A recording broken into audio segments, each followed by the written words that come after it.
Yeah. Feel it. Come on. What's going on, everybody? Happy Thursday. It's another great day to be alive. I hope you guys are surviving and thriving in your own personal quarantines wherever you may be. And people are checking in already from all around the world, which is humbling to me, and I thank all of you. I am very excited. I've been reading the chat. We're going to get into the chat. If you are tuning in for the first time, thanks for watching. This is Party with Pete. I'm Pete Carney. And we use the YouTube chat. So if you want to head on over and be a part of the show, you can watch it anywhere. If you're watching on Facebook, Instagram, Periscope, Twitch, Twitter, Crowdcast, Projected, and the Stars. Those are all great, but the chat I try to actively participate in is on YouTube. So if you just go to YouTube, go to WDWNT or Party with Pete, I'll find you right there. We have a packed show today. It's going to be a ton of fun. I am very excited. But first, I'm going to bring in a very special guest because it's her first time on Party with Pete. You may know her from being on the staff here at WDWNT, but it's Shannon. Say hi to Shannon, everybody. There she is. Thanks for joining the party today. Good morning. I know you're a little tired. I understand. By the way, today's a little. This is the cup of the day. My Art Smith's homecoming. My little water bottle here, because today on the show we have Art Smith from Homecoming. We chatted earlier in the week, and we're gonna have him. We're gonna show the full interview later on today. I'm very excited about that. But now that we've teased that, what's new and exciting with you? You're still working? Are you still going into the parks? No. Okay, so what is the last 7 weeks for you been like? It's just sitting around doing WDWNT stuff, basically. Nice. You've written some awesome articles. Do you want to talk about them? Yes. I wrote an article about what's happening in Hollywood studios while it's closed for Hollywood Studios Appreciation Week. Just some speculation about what the characters might be up to. Like it.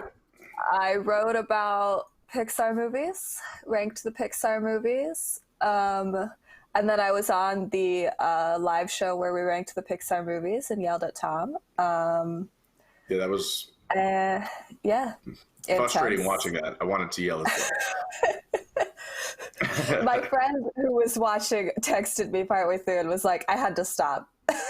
I couldn't do it. Been watching a lot of TV. Just watched the final season of Clone Wars for people who care about Star Wars. It was very cool. Sad. Big week for Star Wars. Big week for Star Wars. Yeah.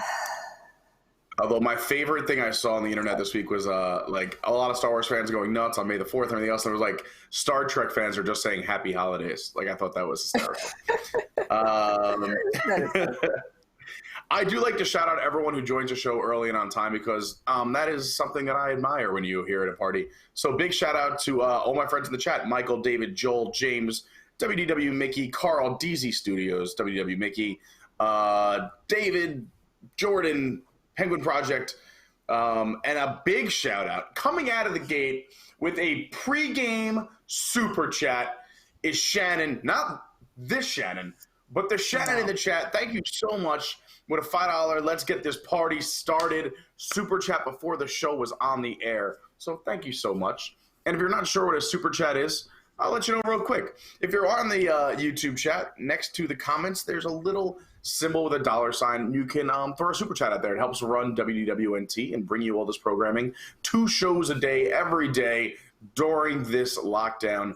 And I hope you guys are enjoying it. And thanks for watching all of our shows and programming. Another thing we do here is our WDWNT, Inner Globe Society. We call it the Wigs. It's our extended family. You get the inside on everything. Last night, we gave you a little taste. If you watched Park Center last night, it was our 100th episode. We're going to get into that. So much fun last night. Really proud of everything that show has accomplished. And we did a free, everyone got to see the post show last night, but normally that would be just for the Wigs members. We give you guys post shows and exclusive content all the time. So go check it out, patreon.com, WDWNT. Boom, business, business, business, getting it done. More people checking it from all over. In the chat, Pete has a shirt on today. So last night on Park Center, did you get a chance to watch it, Shannon? I know No. There's a lot of shows. I don't blame you. Yeah, it's hard to keep up. And I was playing Animal Crossing, so I have to talk to you about Animal Crossing because I don't know anything about this, and it seems to be sweeping the nation. Let's talk about Animal Crossing before Park Center. Tell me about Animal Crossing. Why is it so popular? What is it all about? Give me everything. Okay, so I'm new to Animal Crossing, the Animal Crossing franchise. There's been multiple games. I've only played this newest one because my roommate has played the old ones, and then she was like, I'm going to buy a Switch and have Animal Crossing, so I use her Switch and I have a character. So Switch is a Nintendo Nintendo product, I'm being told. Is that accurate? Yeah. Okay, so you need a Nintendo Switch game system to play this. You can't just like fire it up on the internet machine. Okay. Yeah, there are other Animal Crossing games that you can get for like, you know, the older ones for like older consoles and stuff. And I think there is like some sort of phone one. But the real one that everyone's talking about is probably on this Nintendo Switch device. Yes, it's New Horizons. It's the new one. Okay. And basically you're a character, you're a human, but the rest of the world is populated by animals. Just because you move to a deserted island, and this Tanuki, which is a like raccoonish mythological creature, but in this he's Tom Nook. He is like, hey, if you give me money, I'll help you get started on your deserted island life, and then you're just forever indebted to him, and then you run around and you chop down trees and plant flowers and catch fish and bugs and stuff, and then you can like design clothes and expand your house. And so this is like Tom Hanks' Castaway, and instead of the volleyball Wilson, you have a raccoon friend that helps you out. Yes, but other animals move to your island, and they slowly they just move there. Okay. Yeah, well, you can invite them if you meet one. Like you visit another island. I got you. So if I'm craving cheeseburgers, I invite cows to my island. Well, no, because you wouldn't eat them because they're your neighbors. Oh, they're my neighbors. Oh, okay. So don't eat your neighbors. That makes sense. I mean, that's a nice. It's a good rule to follow. Don't eat your neighbors. Yeah. So we have like, just by coincidence, we have 3 penguins who live on our island. Boomer, Aurora, and Iggly are their names. So you get to name your friends? No, they just have names. Oh, all right. You can look up a list of like Animal Crossing villagers, and there's like 200 of them possible. I just really like those 3 names, so I assume that someone assigned them those great names. No, I mean, the creators of Animal Crossing did. Excellent. Who else do we have? We've got Cherry, Pashmina, Allie the alligator that moved in today. Yeah, Pashmina. Pashmina so had some drama at the beginning. I didn't like her, but now we're friends. It's okay. F&A, Pashmina. Come on. I call her Pashy. Sorry. So why are people so addicted to this? Like, I remember as a kid, like there was one game that I was glued to my computer. Every time I got home, like I would go to school, come home, and do Roller Coaster Tycoon. Like we would go to church on Sunday. If we were good, we go home, we play Roller Coaster Tycoon. Like, what is so addicting about this game? You have to like earn credits or twigs to build your home. You buy a hammock if things go well. Like, what happens? So you earn bells, which are the money, and then basically you're like, you can go and be like, hey Tom Nook, I wanna like get another room in my house, and he's like, okay, we're gonna build it overnight, so the next day you get your room, but then it's like, okay, now you owe me 300,000 bells, and you just have to slowly pay that off by getting random materials and fish and stuff and selling it. So like there's a shop that you sell stuff to. It's kind of like The Sims, where it's like I get to like make a character and dress them up and decorate your house and stuff. So there's the appeal of that. And I think right now there's also the appeal of like going outdoors and talking to people, because that's what you're doing in the game. Yeah. So after this quarantine, are we going to see a large like Friends Islands? Okay, so you can go visit other people who have a Nintendo Switch, their island as well. Yes. Yeah, if you connect to the internet. I was going to say, I thought like you just had like animal friends, so when this is all over in quarantine, is a large population of the world is going to be talking to animals, because that's all they've done for the last 8 weeks to 12 weeks.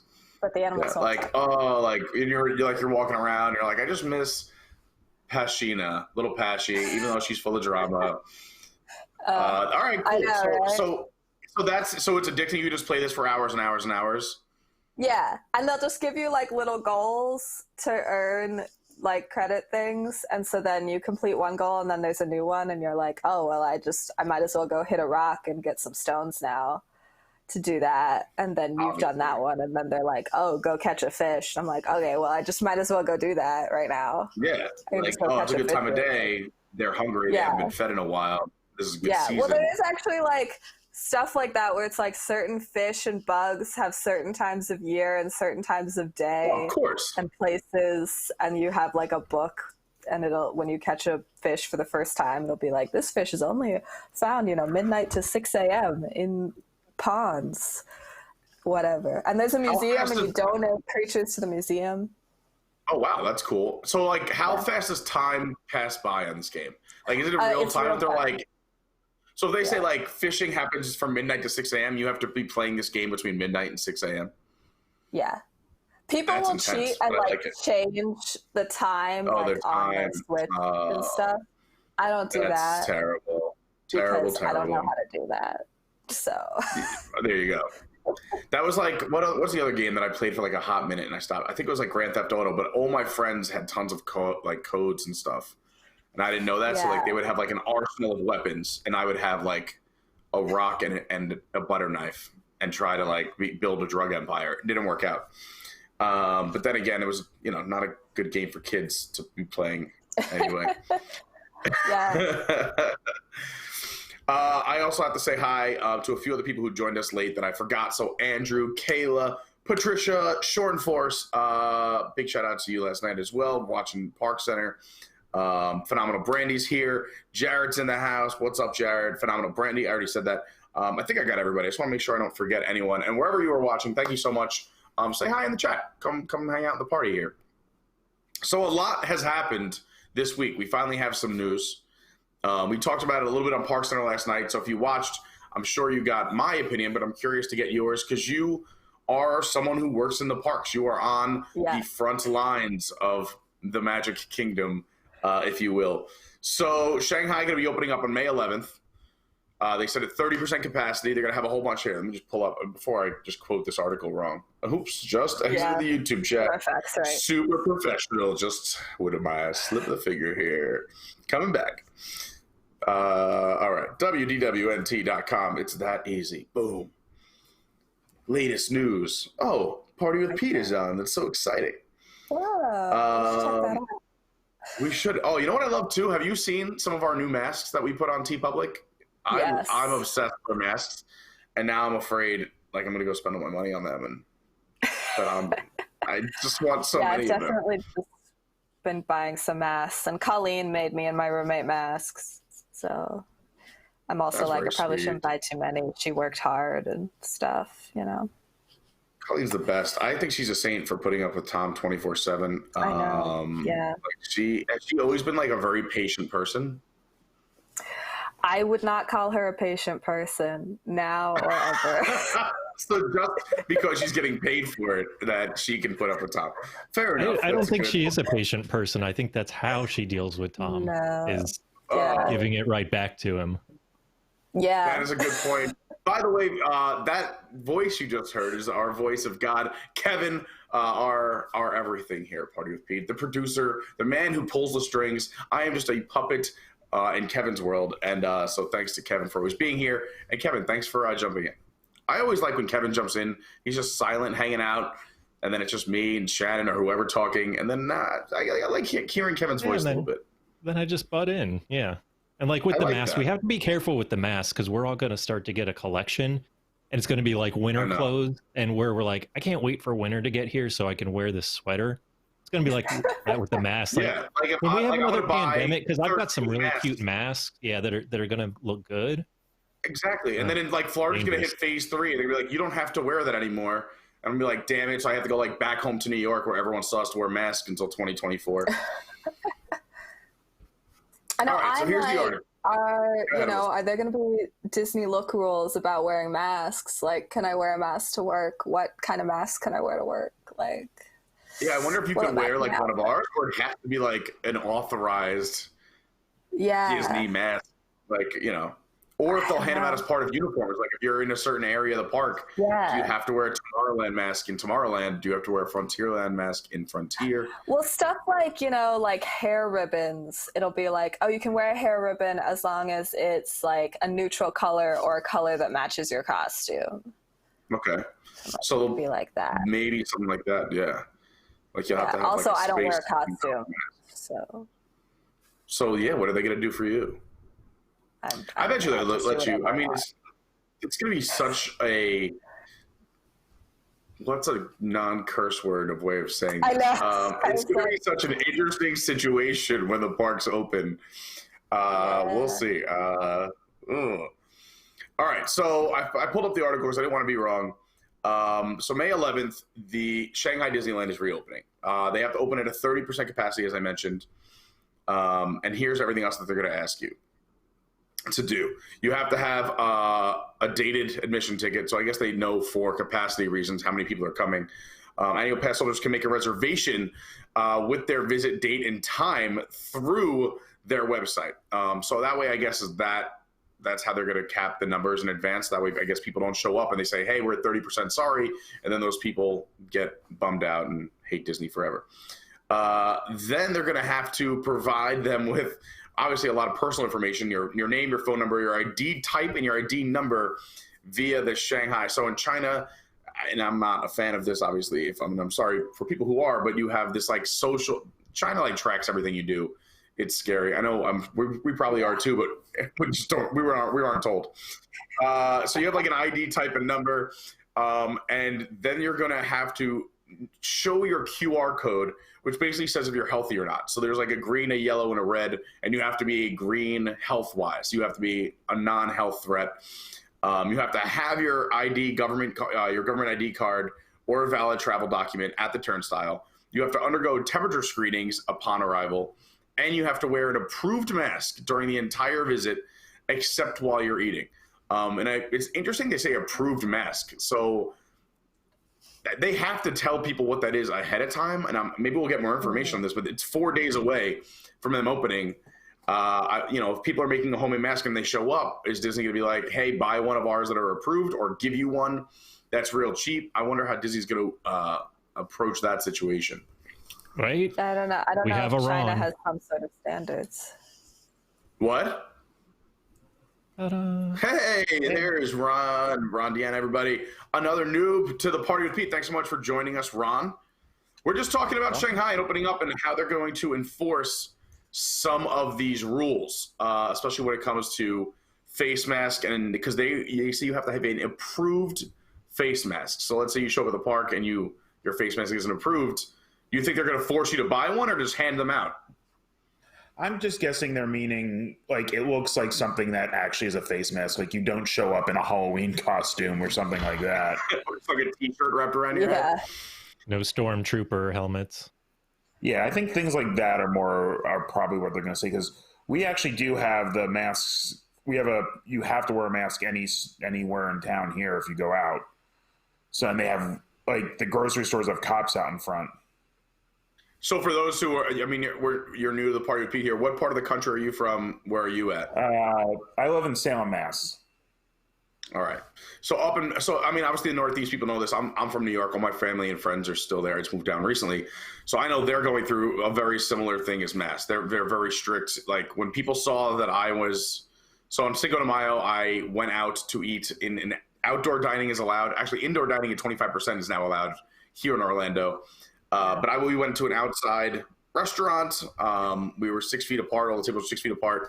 And no one really batted an eye. But when people in New York saw the picture or video I put online, they lost their minds. They were like, you're the reason the planet's going to end. This is, the end of days. But I know it's a lot different of a situation up in the Northeast. So there are literally cops at the supermarkets enforcing the mask rules, what you're saying?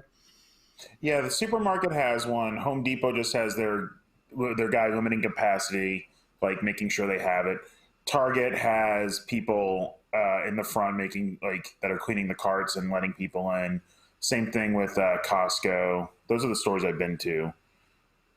since this whole those are the like 5 Yeah, stores the I've been to. grocery stores here, I've seen them like cleaning every cart for the most part. Yeah.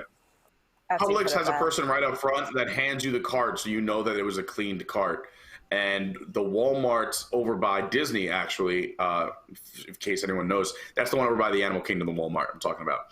But they close one of their entrance ways completely and make you go in an entrance, hand you a cart that's wiped down, kind of. And there's people there, they don't say anything, but I'm assuming they're checking to make sure you have a mask on or something.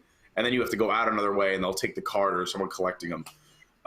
Although that'll change this week on Monday. I went into the Walmart last week and I went in a few days ago, since Monday, I think it was Tuesday or Wednesday, and literally 75% of the shoppers were not wearing masks. It was like overnight and a little scary. I mean, I still wore a mask in a big place like a Walmart. I mean, like to me, like even like at the parks, I'm not going to be looking forward to wearing a mask.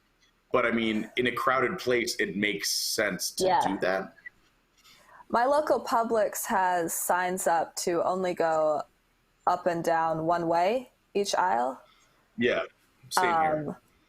Yeah, ours too. Like people like I went to Publix this past weekend and it was like, most of the people were not wearing masks and people were just like walking any way they wanted. And I was like so stressed out.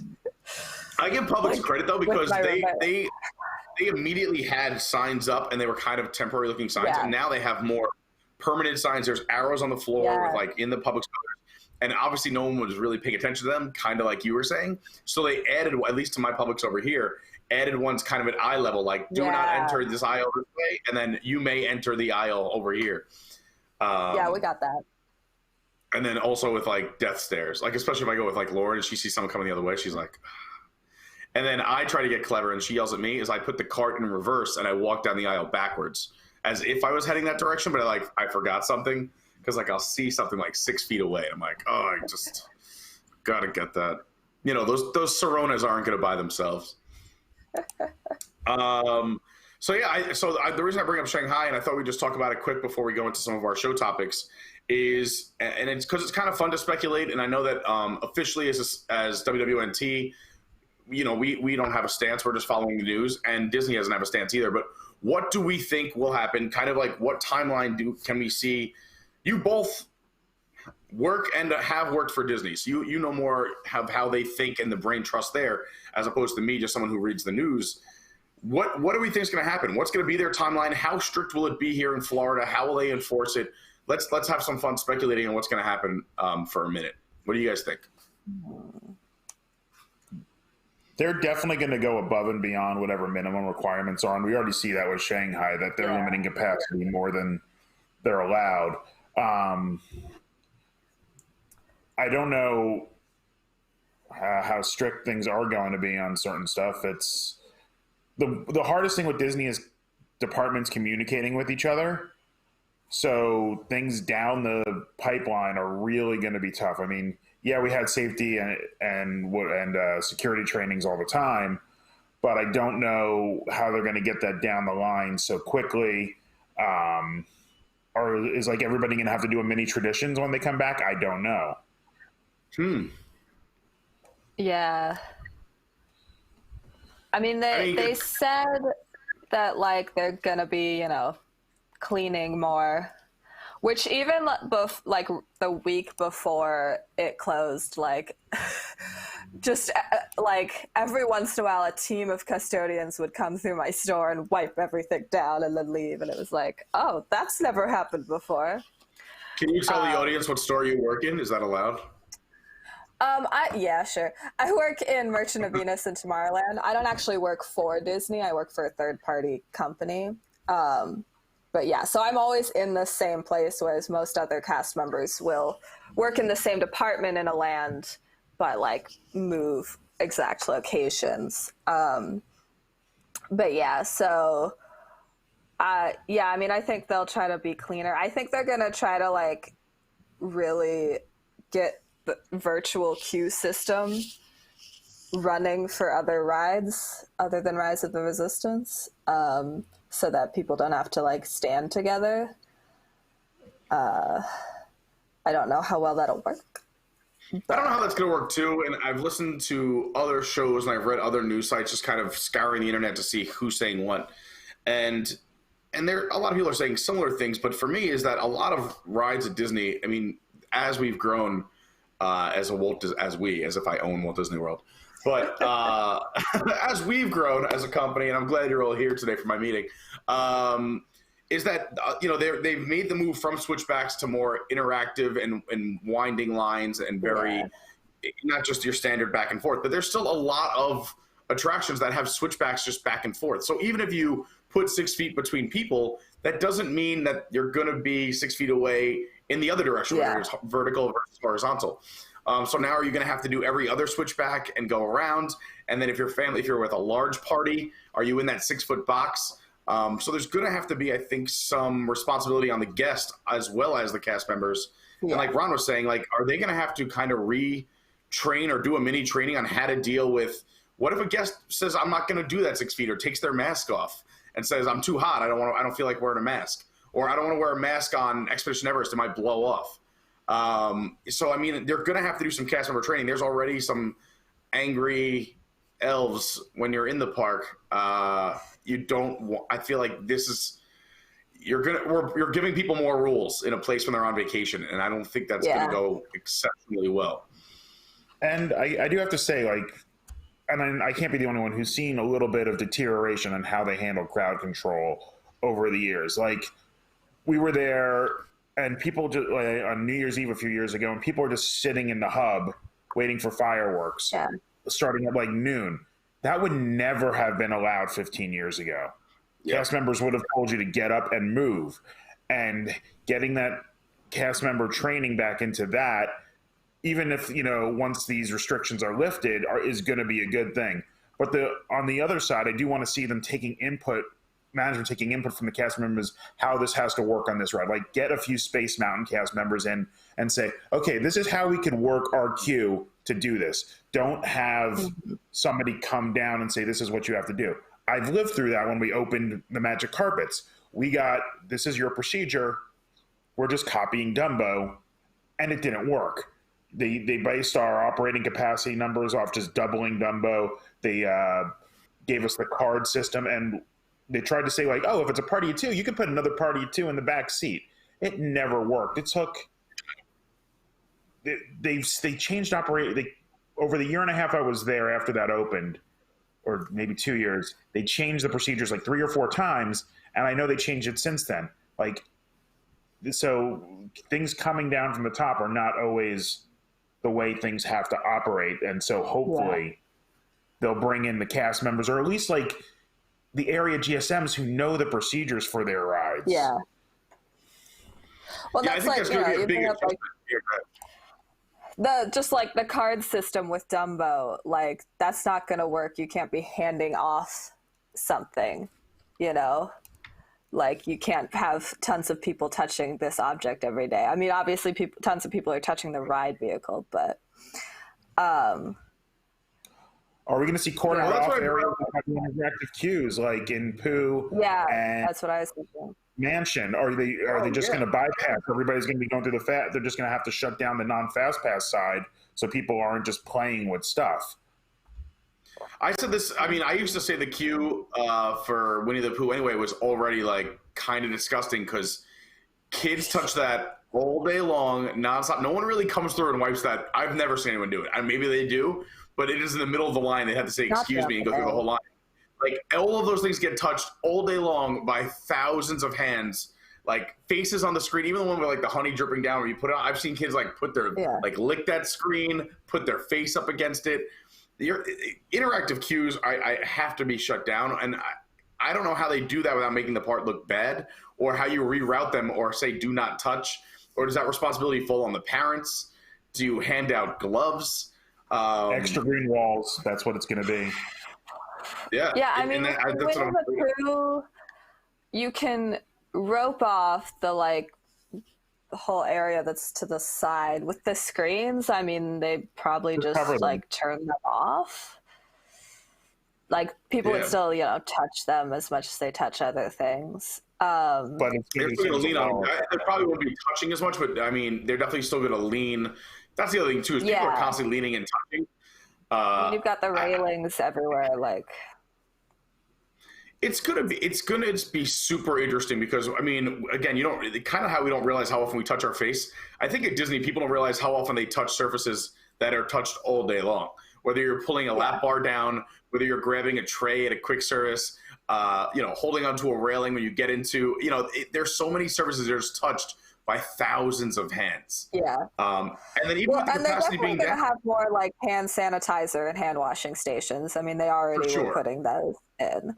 But I don't have the article in front of me, but they did say as part of phase 1 in theme parks that there has to be a non-touch, like an automatic hand sanitizer station at the entrance and exit of every attraction, as well as the parks in general. So like as you get onto Peter Pan, as you get off Peter Pan, it's there. They also said that there would be a cast member or whatever, whether you're Universal, a team member, wiping down the ride vehicles after every ride too. So I feel like on certain rides, that's got to take a good amount. Yeah, think about that. Like if you have to wipe down every boat on Pirates before the next group gets on, think about how that slows that down. And then on top of that, you have to do every other row, or do you do every 4 rows? What is 6 feet on Pirates? So like your capacity is being torn apart. You're wiping down the ride vehicles. It's going to be very interesting. And 50%. Peter Pan already has such a low capacity. Oh my God. That's the other thing too, is that if you're putting 6-foot gaps in between in the queues, how far is that line going? It's 600% longer. Granted, it'll move it a little bit faster, so it's not like it actually will take as long, but you need the space for 600% more crowds. And 50% at Disney is not like a big deal, because Disney usually operates, let's put Magic Kingdom can hold around 90,000 people.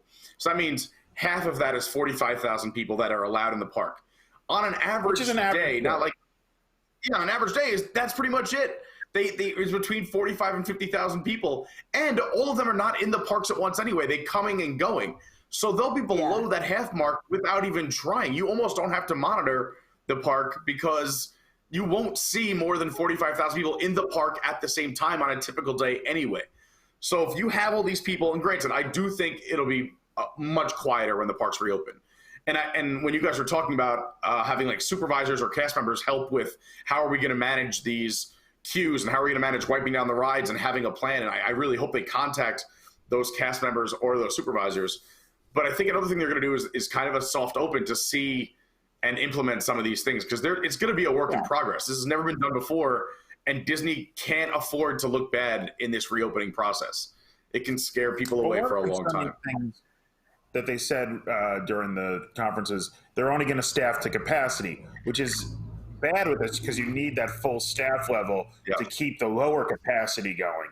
So I don't know if, Bob Ketchup Boy cast members are going to have to do more work. If anything, you're going to need more cast members for crowd control, more cast members to be wiping things down, more cast members to be refilling the hand sanitizing stations, to be addressing concerns of guests who I'm sure will have tons of questions, complaints, concerns.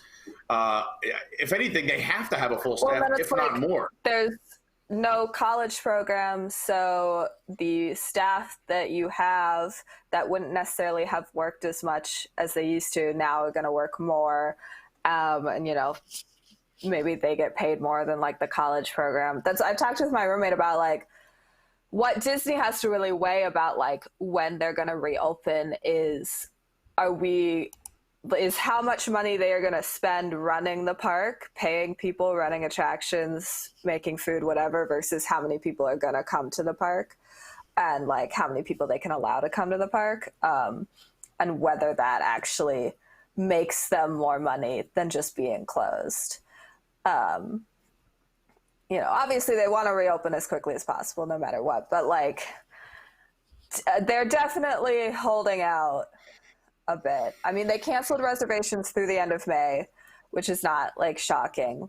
But I wouldn't be surprised if it's a little bit longer, like through some of June. So I made a bold statement last night on Park Center, and of course Tom came on. This is why Tom and I love doing shows together, because we just butt heads all the time. Is that there is with the Grapefruit Garage reopening at Disney Springs, I said there probably are starting to ramp up cleaning out some of the restaurants, restocking food items, turning the fridge on, whatever they got to do to kind of get ready. So my guess was is that if the state allowed dining and retail shops to open on May 4th, is that because we had 14 days of a downward slope, is I think Disney would say, okay, we're going to give it an extra 2 weeks, an extra 14 days, which would be May 18th, where they might say, okay, now Disney Springs can open at that 25%, and the retail shops at the discretion of those third-party vendors. AMC already said they're not going to reopen and everything, and, and other stores have said they wouldn't. But to me, that 2 week buffer from Florida opening gives Disney a little leeway to say, hey, we doubled the amount of time. We waited an extra 2 weeks. You said 14 days. We went 28 days of a decline in the state. We opened Disney Springs. I think 2 weeks later, like you said, they canceled reservations through May, but they still aren't taking reservations for June 1st. I mean, Cirque du Soleil is still selling tickets for their June 2nd performance at Disney Springs. So I think we'll see something start to open, whether it's announced or not. A park might soft open or maybe test some things out around that first week of June, because they haven't canceled people's hotel reservations, and it's less than a month out. I mean, we're talking 3 weeks away, 3.5 weeks from June. Yeah, I definitely think they'll start with Disney Springs, and Disney Springs is so many third parties, like almost all the restaurants and stores. So I think it'll kind of be like, okay, like, hey guys, we Disney are gonna reopen our stuff here at this limited capacity. You have to open it. If you open, you have to open at these specific capacities and whatever. But like, if you want to put in more precautions, you can do whatever. And then I think they would open Magic Kingdom first of the parks. There was some chatter on Twitter about City Walk team members being told a date sometime in the next 2 weeks that City Walk is going to come online, and that this is when you start reporting for work. So I think that is probably around the same time. And while Disney, SeaWorld, and Universal, their competitors, they talk about these things. Like they are making sure that, yes, there's competition, but it's not, them drawing swords when one brings the other by. They invite each other over to look at new rides. Like there is an amicability between them. I don't think one of them is going to, in this situation, is like, we're going to open without saying the other. No, they're going to know what each other is planning and go ahead and do it that way. Well, it's like Universal specifically announced publicly, like, we are closed through May 31st. Disney has not done that. But I also think there's something to be said about Disney looking at that and being like, all right, well, if we open before Universal or other theme parks, that could look bad on us. No, I don't think so. But there is that consideration of like, oh, well, we open first, we get people, but we open first, and then people are like, why are you opening? Universal is interesting. Like City Walk is interesting because it's all the same, like parking facility and security, whereas Disney doesn't have that. Like you can go to Disney Springs without going through, park security. But that being said, you can go into Disney Springs much easier than a park. So how are they going to like limit capacity and check for masks? Well, I said this on the show last night because they said the same thing about Disney Springs and how do you limit capacity. One, I don't think that many people are going to go there and rush to go to Disney Springs. Only a few nuts like me. Yeah. But again, the way to limit capacity is you can tell by parking garages. A lot of people aren't, especially with the parks and hotels not being open, they're not taking buses there. So if your parking garages are hitting that 20-25%, and let's say you put, cast members and staff in a certain garage, but the ones that are open to the public, if you see them filling up, that's another way where you can just close the garage and say we're not accepting anyone else at this time. And to be honest, I think there's a lot of more capacity in Disney Springs than people give it credit for. It's over a mile long. Yeah, I mean, like you have tons of options to walk around. They'll be just fine. I'm not worried about that. Referencing what Ron was talking about, that date they gave was May 11th for team members of City Walk, and specifically they were told for the City Walk Starbucks and the City Walk Jimmy Buffett's Margaritaville.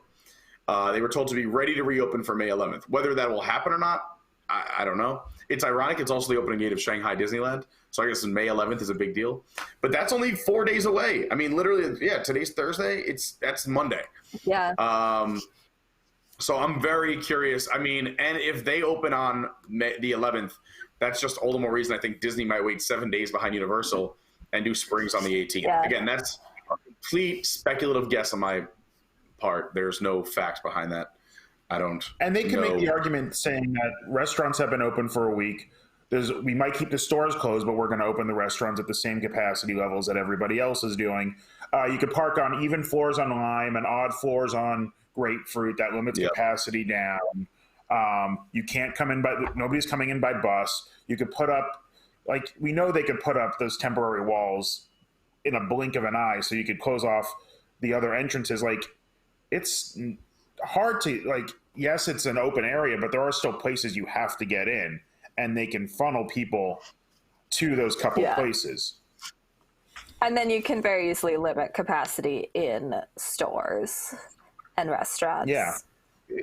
They do that. I mean, in New York, especially in Manhattan, like during the holiday season, they will just have a person at the front door and say, you have to wait here until someone leaves the store because stores are too crowded.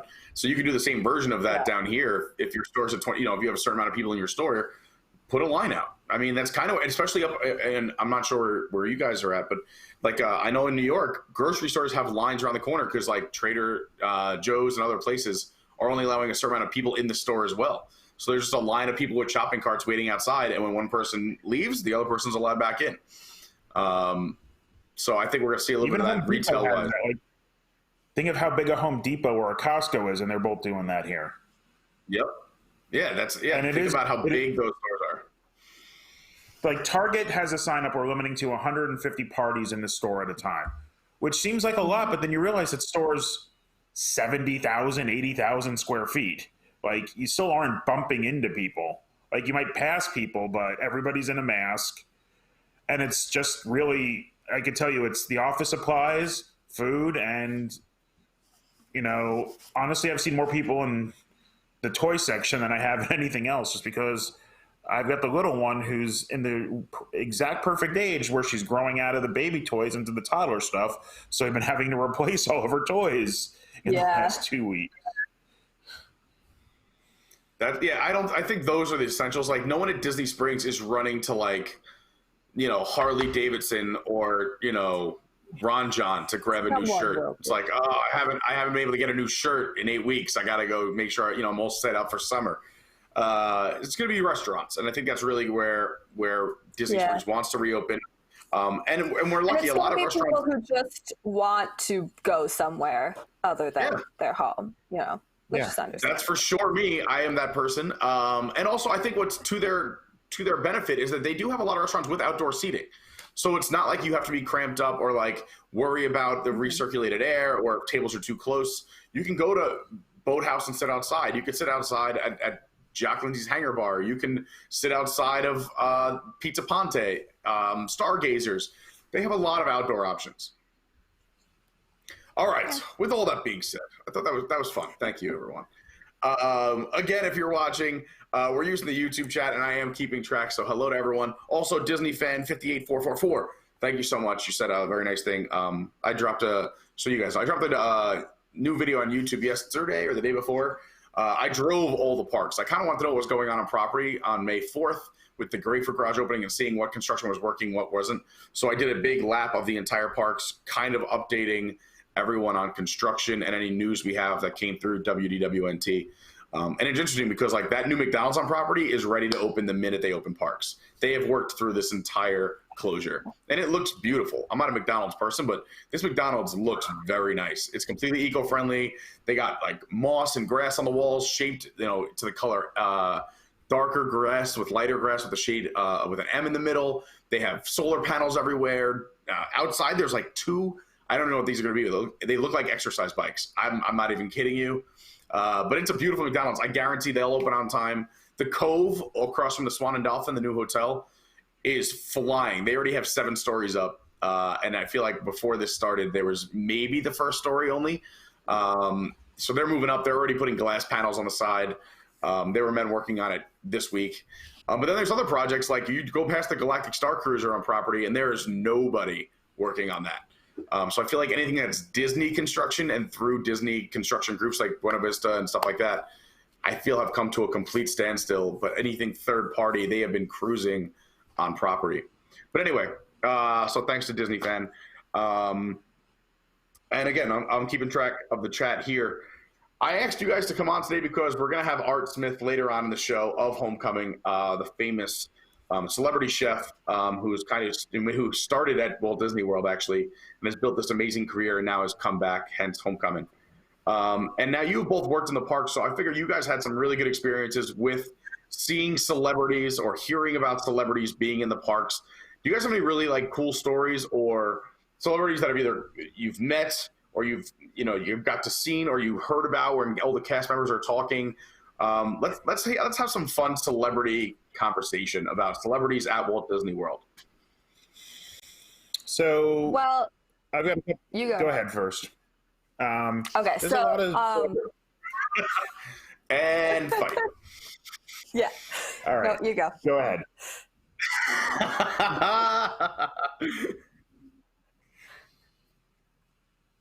Okay, so my first Disney job where I actually worked for Disney, I was an intern for their advertising agency in their production department. So I actually got to like meet or see celebrities just like through work, which doesn't really count as a celebrity run-in, but so some of the shows that I kind of like worked on, when Blackish came to Disney, I got to work on that set.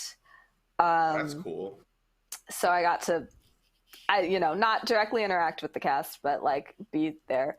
And when the Chew came, I got to see all of them. So that actually, I got to meet Chef Art Smith like right after the opening of Homecoming because the Chew came and I was on this set at Homecoming when they went and talked to him. But actually like working in the park, I don't get a lot of celebrities because we're not like a cool store. My company also has a location like Rock and Roller Coaster, and they get a lot of celebrities. They're like, oh, we saw Chris Evans. I'm like, great. So the two sort of encounters I've had are one was Terry Crews. I love him. Yeah. And like, I think he was just like there with his family. It's funny because you'll like hear about some celebrities and it's like, oh, they're trying to go incognito, but then it's Terry Crews and he's like the largest man in the world and he can't hide. You're just like, that's Terry Crews. So it's like everyone in the store was just like watching him. He thought that my counter was the checkout counter, but we were the photo counter. And so I'm just like, hello, no. And the guy just like pulled him away and I'm like, all right. The other one, so our photos, they're like heads on bodies photos. So we put your face onto different characters. And we have Once Upon a Time, the TV show. So this encounter was, I noticed like a Disney guide with a man like looking at our photos, and usually when one of those like DSA guides is there, I'm like, I'm not going to go up and talk to them because like I don't know if they're a celebrity or not and I don't want to bother them. So this guide was like explaining to the guy our pictures and stuff. He was pretty knowledgeable and I was like, cool, I don't even have to do my job. And then the guy came up and was like, oh, I want to do 1304. I'm like, okay, great. And this is the picture of Regina, the evil queen from Once Upon a Time. And this is a guy with like facial hair and stuff. And so I took his picture and his whole family's behind me laughing. And I'm like, this is great. I print out the picture and I go around the counter and I'm like, okay, let me show it to you. I put it down on the counter and I look up at the woman who's with him. And it was Lana Perillo who plays Regina, the evil queen. And that's so cool. The guy was her cousin. And I was just like, so your picture is $39? And she was very incognito with like a baseball hat and stuff, although with a necklace that had her name on it. But yeah, so then they got the picture and then I was like, hey, big fan. And I guess I was really good at being professional because she looked surprised that I did recognize her once I said something. But that was kind of the cool one because she took a picture. She didn't take a picture. Her cousin took a picture as her, and then she bought the picture. But yeah, so those are kind of all my celebrity encounters, I think. I know that one time, like, a soap opera star came through that my fellow cast members were excited about, but I was like, I don't know who that is. But yeah. Neat. Very cool. All right, Ron, what do you got? I was in attractions for 5 years, so I always saw tons of people come through, not even like the non-Disney people. Like, I think my proudest moment was I got to work side by side with Marty Sklar when we opened That is Magic so Carpets. cool.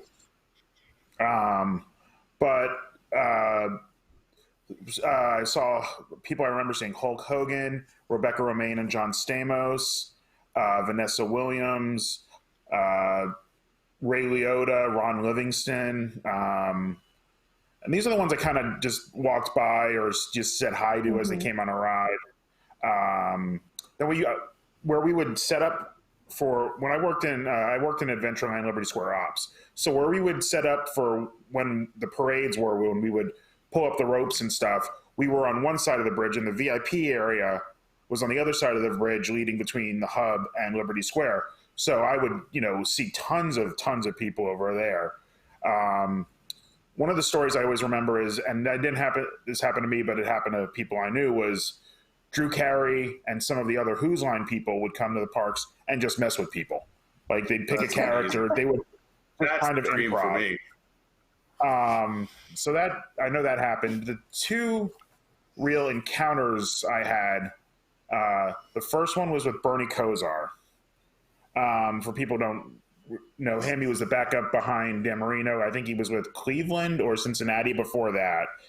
He was an NFL quarterback. And the funny part was I already knew him. He was a regular customer of my uncle's restaurant. So I'd known him for years because he would come in after games and I'd be his busboy, or I just knew him as a family friend. So it's soon after I started working at the Tiki Room, and he's not a big enough, like, recognizable person that he needed the security and all that. So he's just walking around with his family.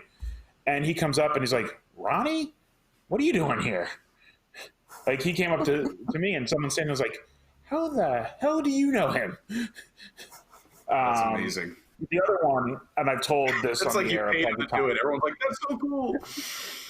Yeah. He's a big deal too because he won a national championship in college. He was a candidate for the Heisman.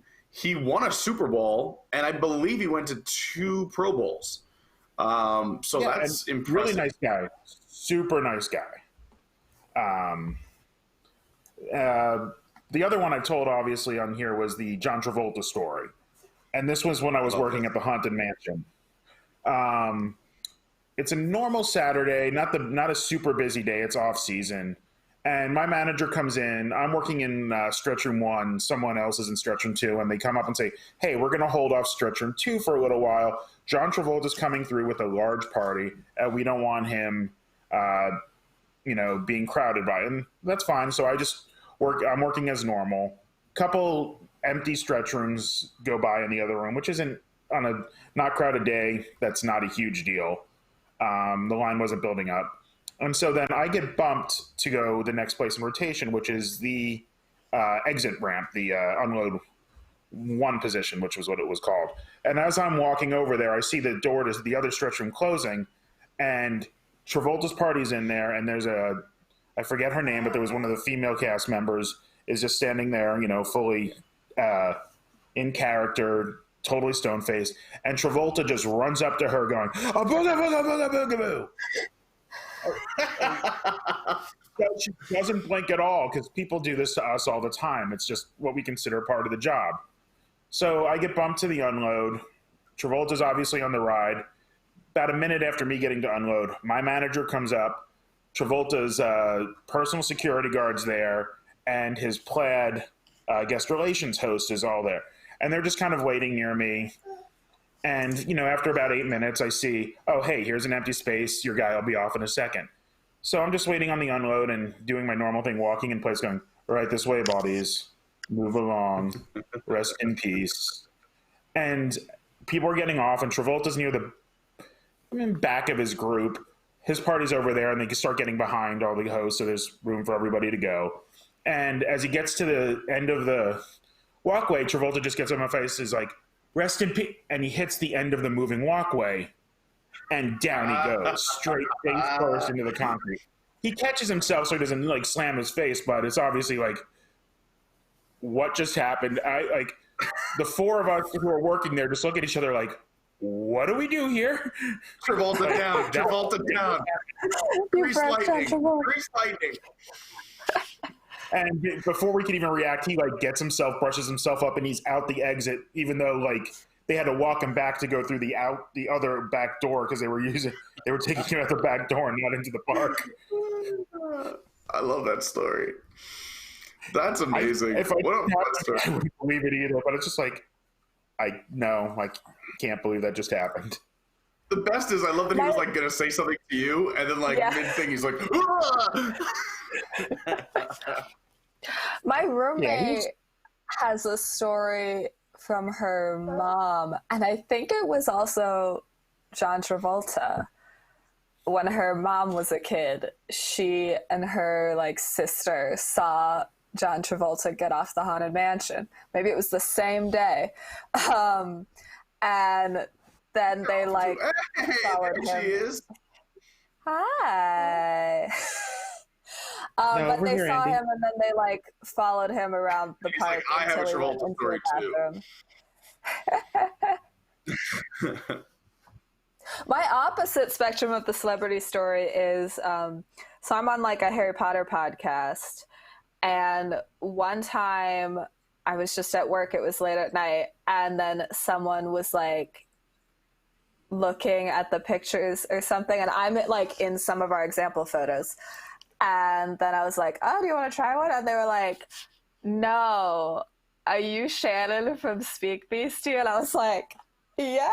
Oh, local celebrity, Shannon. And the fact that they recognized me from a podcast is kind of amazing. Heard you speaking, like, ooh, that could be her. I know that. They recognized my picture first. That's cool. So they had like seen pictures of me on social media, and I was like, well, do you want to try a picture? That's all I can offer you right now. And they were like, no. That is fun and like, exciting. okay. That's awesome. So that was like, I'm the celebrity now. Of course. Well, I mean, and now you're in WDWNT fame. Forget about it.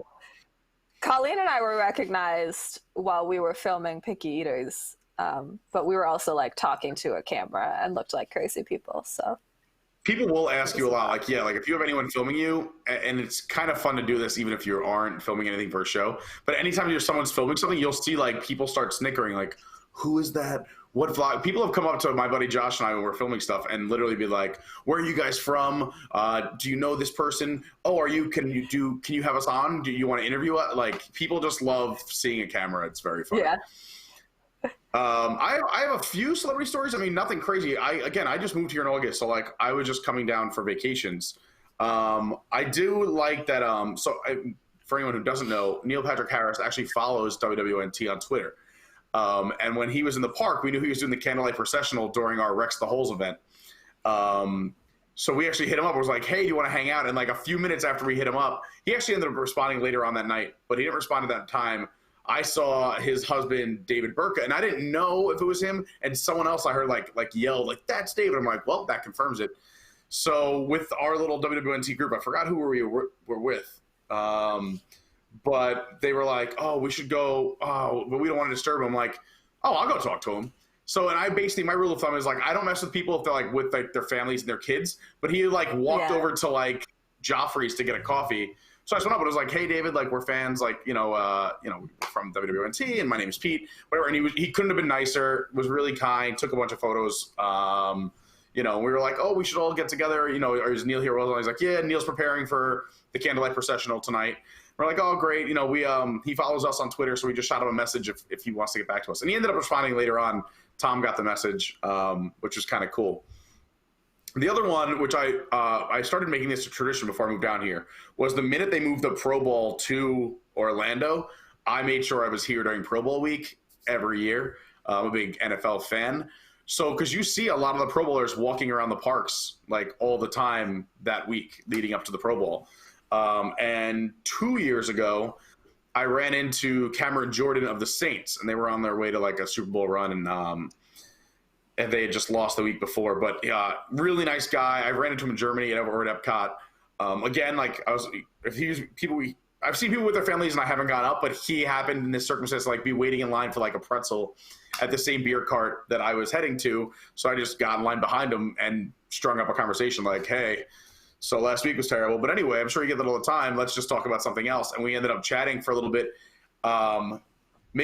Fast forward to this year, I ran into him again at Walt Disney World, had a conversation again, sort of kind of recognized me. I reminded him who I was. Make a long story short, I ended up driving him, his dad, and his best friend to the Pro Bowl party at one of the hotels here in Orlando, which was super cool. So like I'm driving my SUV and I have a Pro Bowler in my front seat, his dad in the back seat, and his best friend. And his dad didn't know, like we were listening to like sports radio. And his dad didn't know like who was on the Knicks, or it was a very crazy story. And it was exciting for me as a football fan. And now we are being joined by the Ashley Jasmer. How you doing, Ashley? Are you muted? You're probably out. So, all right, Ron, thank you so much for joining us. Also, so we're going to tag in and out action. Ron, thanks for coming by the party, man. I appreciate it. Yeah. And where Ron goes, Ashley slides right in. How's your day going, Ashley? Pretty good. Can't complain. Just had to do a meeting, which is why I was late. But we're all good now. So all good. If I disappear, I apologize because I am still technically working. But no worries. We're actually just queuing up, and when we come back, I'll come party with Pete. Yes, and stay right there. And if you have to go, come back and forth. But we do have to take a quick break. A couple of things I do have to mention is you guys know about the wigs, so I'm not going to give you the whole pitch. But go sign up for the wigs, patreon.com/WDWNT. Also, do me a huge favor. If you're here and you're watching and I see a whole bunch of you here in the YouTube chat, smash that like button. It helps us out. It promotes the show. It promotes WDWNT. It makes me happy. I wake up in the morning and I see all the love and I get out of bed and with a big smile on my face. So smash the like button. With that being said, we are going to live on likes. I live on likes and love, and I'm not allowed to hug people right now during this, so I need every little bit of love I can get since I'm not allowed to hug strangers anymore, which I probably should not be doing anyway. All right, so let's take a quick break, and when we come back, we're going to pick up this conversation. We're going to get Ashley's take on any celebrities she's run into in the parks. And also, I have a fun question for everybody when we get back to. Start thinking about it in the chat. Is what celebrity would you want to spend the day with in the parks? What would you do and why? And then from there, we have Chef Art Smith. Interview with Chef Art Smith of Homecoming. Stick around. We will be right back. This is Party with Pete. See ya. Something has stopped us now. I'll tell you how. We're gonna live on through it. Let's stay inside and spend our time taking things in stride. Good times aren't held at bay. Just stay away from the population and wash your hands to kill off those bacterial strands. Now we're trying to keep a little distance. It's for sure our best resistance to making things a whole lot worse. Come on, kids, let's all go down to the sink. Wash those grubby little hands of yours. 20 seconds. You never know, it might just save a life. Something has stopped us now, but don't you fret. It'll for sure get better. We'll soon be hand in hand, going down to Disneyland. Oh, won't that be so grand, though something has stopped us now. Ah-cha-cha.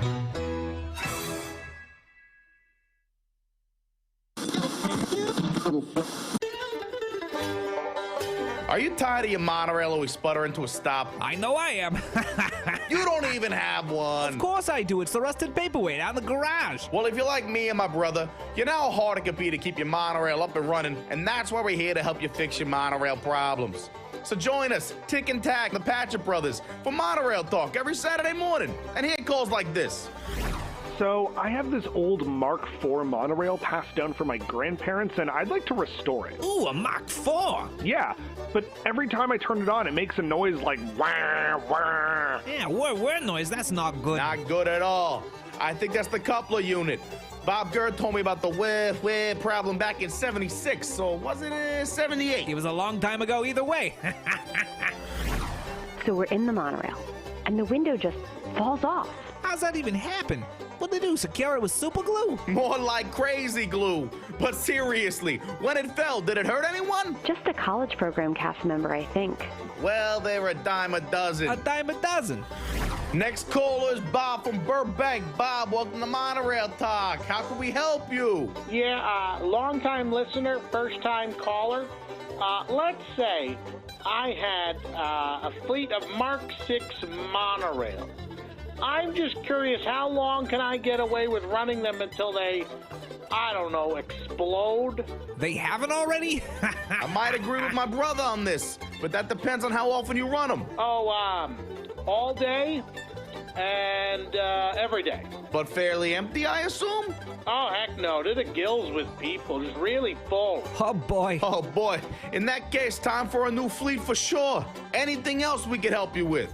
Well, what do you guys know about gondolas? So join us for Monorail Talk on your local public radio station. And remember, don't ride like my brother. And don't ride like my brother.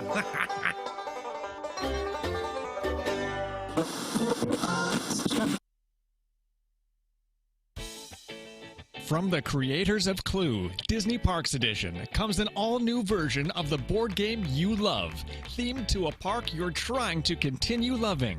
It's Sorry, the Epcot Edition, and whoa boy, do kids love it. Wowie, the whole board is themed to my favorite attractions from before I was born, and whatever is left of the park. How do we play? It's easy. Just roll the dice, move your piece, and draw one of the event cards. Spaceship Earth is getting redone. All right. With no sponsor, and it will be about storytelling. Sorry. Wait, so the card says sorry? What does that mean? It means we're just sorry, okay? We're trying our best here. Are you really, though?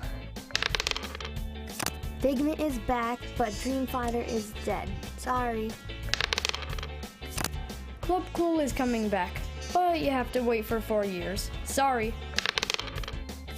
There's a restaurant in space, but it only serves the Maria and Enzo's menu. Sorry. So, how do you win? You can't win. There is no winning. I feel like this is about more than a board game. Sorry, the Epcot Edition. Available at Mouse Gear and all new sterile white gift shops at Disney Parks.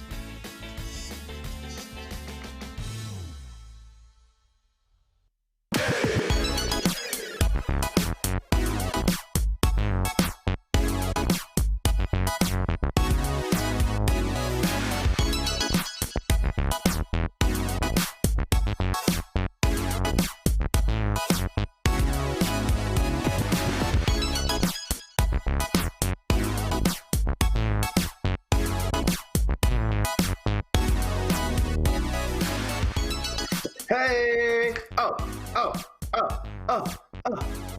To the left, to the right.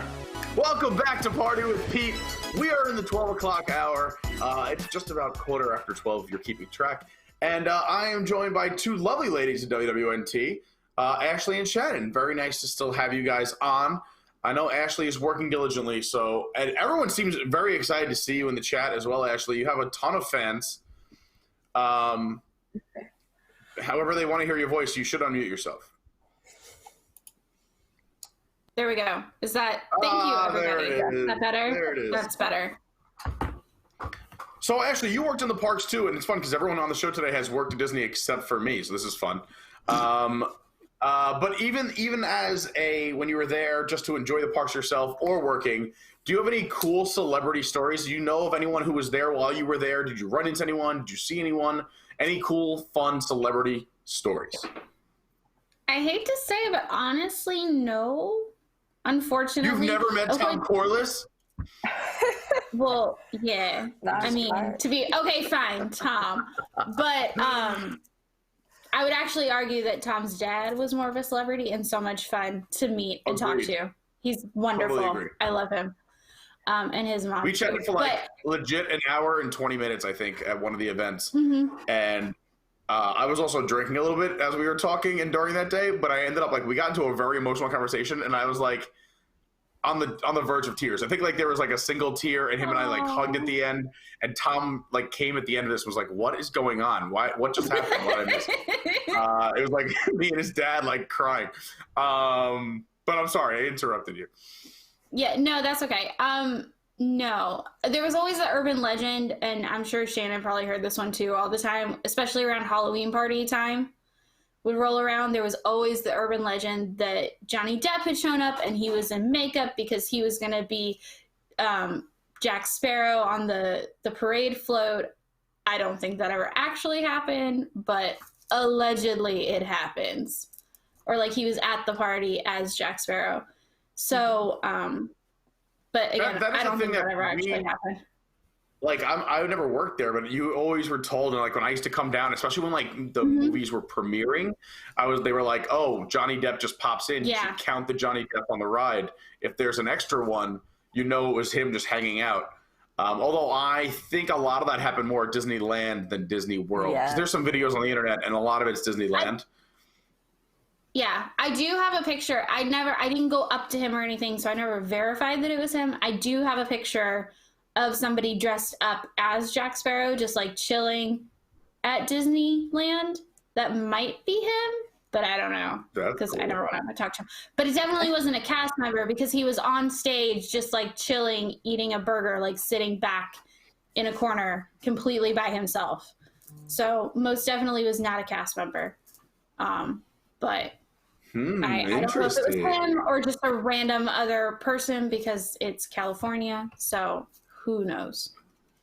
California definitely, I think, gets more celebrities than we do here on a regular basis because there's just so many people who are fans and it's so close to LA. Even when I was doing stuff to like try and find guests for the show, and I've got some sticks in the fire, but like a lot of them are based on the West Coast and they're huge Disney fans. They'll just pop in to the parks. Some incognito, some not incognito. But we get a good amount here. I think special events wise, like people enjoy coming here more and they're treated a little bit better. Like we have the resorts and I feel like the team and obviously like we always say the blessing of space where they're not bombarded because it's hard being, it's gotta be hard being a celebrity in Disneyland. That is one of the most crowded parks as it is. And being a famous person with an entourage has got, that can't be fun. I will say, because especially like when we lived out there and we go frequently, like you would see pictures on like the tabloids and all of, oh, you know, they were in the park on, you know, April 26th, and it would have been the same day that we were there. But honestly, because it's so crowded, you notice them less. Like you don't notice the plaids as much. You don't notice the big because there's just people everywhere and there's no room for anybody. So it actually works to their advantage a little bit, I think, probably because nobody's paying attention to them at all because there's too many people to focus in. I know there's been several occasions where famous people have been here in the parks and I've been in another park and I was like, they're like, oh, these pictures were taking this time and date at Hollywood Studios. And I was like, I was at Epcot at the same time. Why couldn't I not like? So I guess the parks are fun too. I've like become fans of people and then like gone and watched some video where they were at Disney and I was like, man, I was there that time of year and I didn't know who they were. Yeah. I could have seen them and not even cared. I've gotten that in New York. Like I've seen celebrities walking around and again, like I don't approach them unless like I think like the time is right or whatever and they're not with like their kids or something. But like I've gone up to people who are just like hanging out and I don't even, I want to give an example, but I don't know off the top. I'm thinking of someone, but I don't want to say their name. But like where they were just rude, like literally rude, where just like, get the fuck, oh man, whoops, get the frig away from me. Like whatever. And I was like, I was being polite. Like God forbid, I could have been a jerk and just walk up and taken a picture, but like I just thought I'd come over and say hello and say I like enjoy your work. But whatever. This brings up my next topic that I kind of wanted to ask you guys. Today we're having celebrity chef Art Smith on the show, and he is someone who hangs out at Homecoming. He makes the trip up there a few times a month. I should say down there because he lives in northern Florida. He's just under 3 hours away. But he still comes down a few times a month and he hangs out. He goes up to the tables. He talks with people. He takes pictures. So that's why I was like, oh, let's make the topic of conversation today celebrities in parks and restaurants around Disney. which then got me thinking, who would be, and I'll let you guys go first, the dream celebrity to go to the parks with? Like, you can pick any celebrity on the planet. You can do anything you want at Disney. Who would it be and why? Like, what would you do and why would you make that pick just to hang out for 12 hours with this one person? I had time to think about this, and I still haven't, like, decided. I didn't know that this was going to be a thing. Yeah. Oh, yeah. You know what? This is hard. This is actually a celebrity encounter I forgot. Ashley Eckstein, who plays Ahsoka, she walked through my store once. She was like there during a video thing. So it was like, she just kind of walked through my store real quick and I was like, hello. And she's the nicest person ever. And she's like, hello. And then left. She's really sweet and I love Ahsoka and Clone Wars and Star Wars.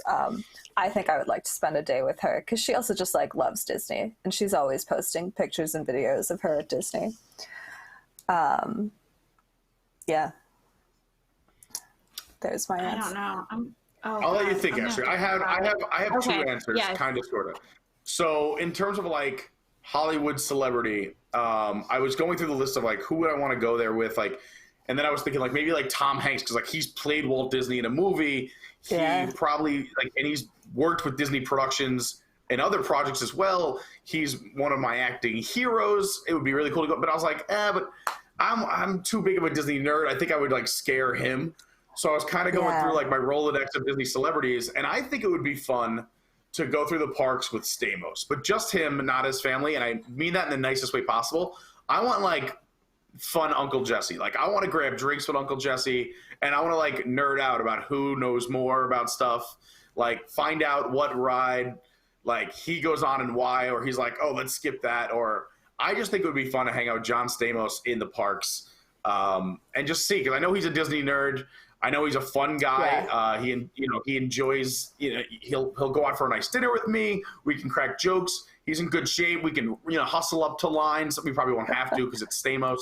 But I mean, like, it would just be fun to hang out with Stamos and nerd out about Disney, but also talk about like the life. He's a good-looking dude. So like, people be like, who is that good-looking dude and that big red-faced monster next to him? And we like, so it would be fun to get the looks.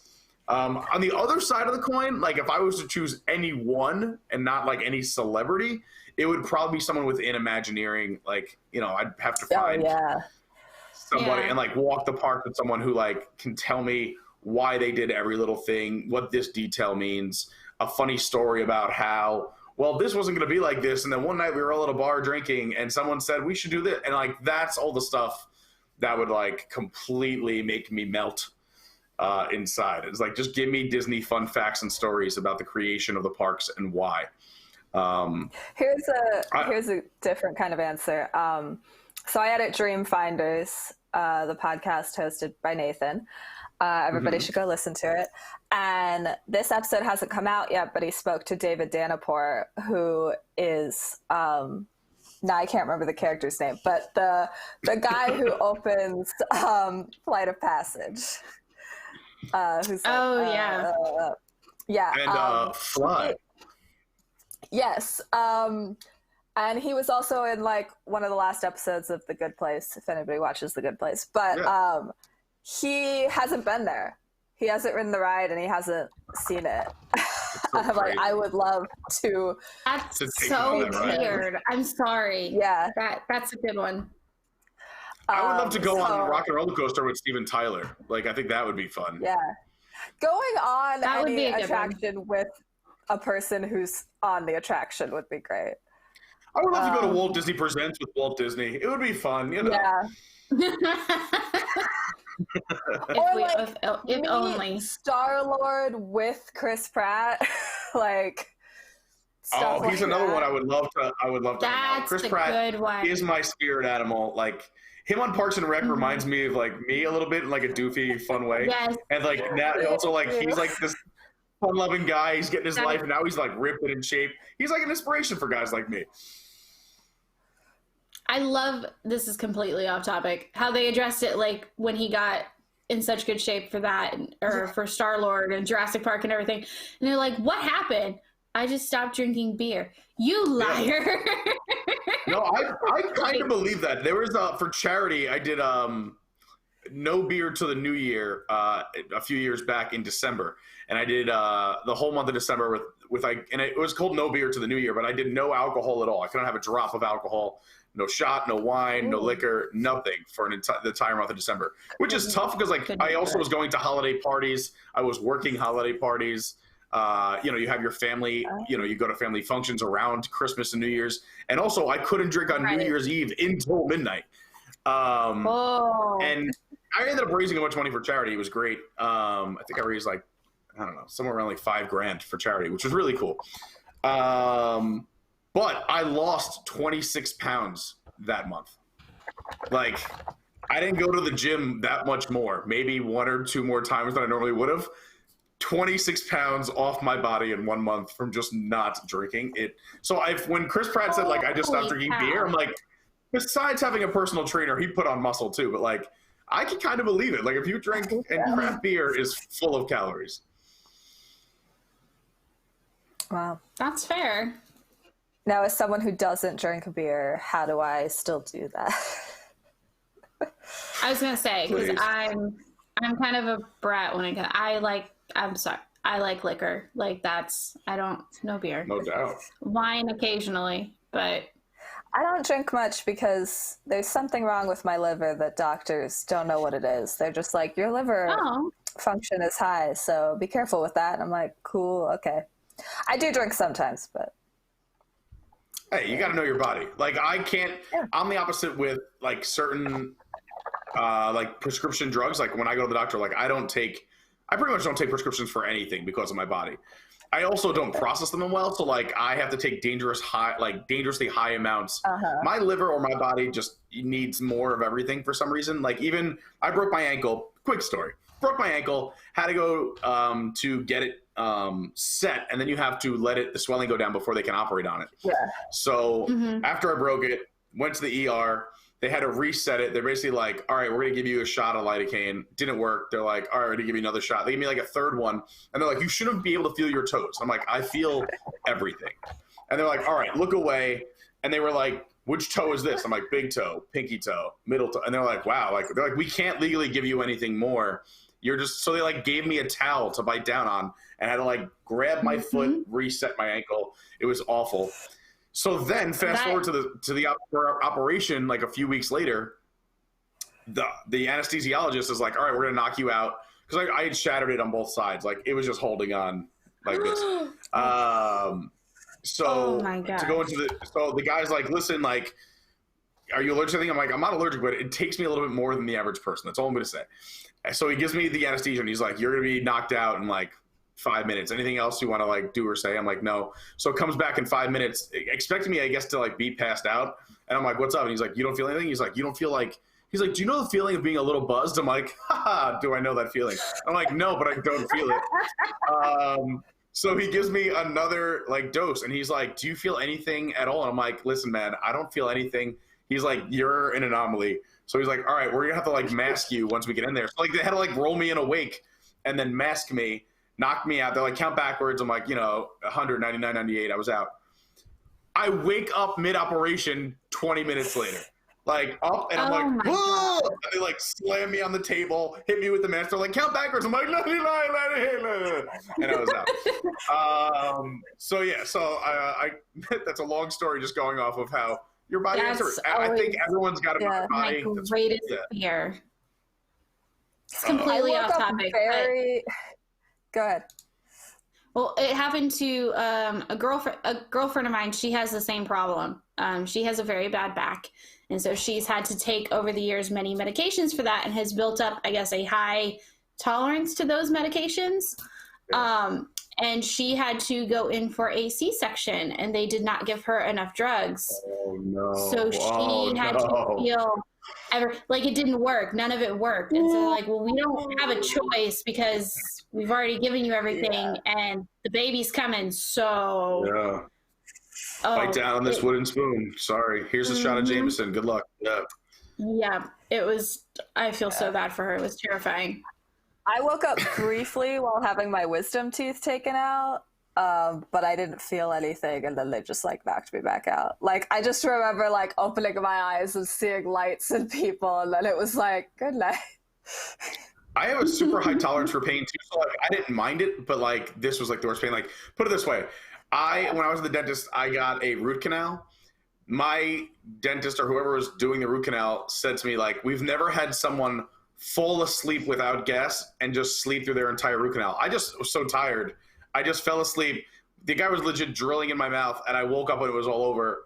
And I was never gassed or put out. I was just tired. And he's like, you slept through the entire thing. Yeah.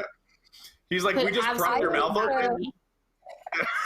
He's like, you were snoring. We propped your mouth open, like put a block in. I'm going to use this. And like just worked on the other side.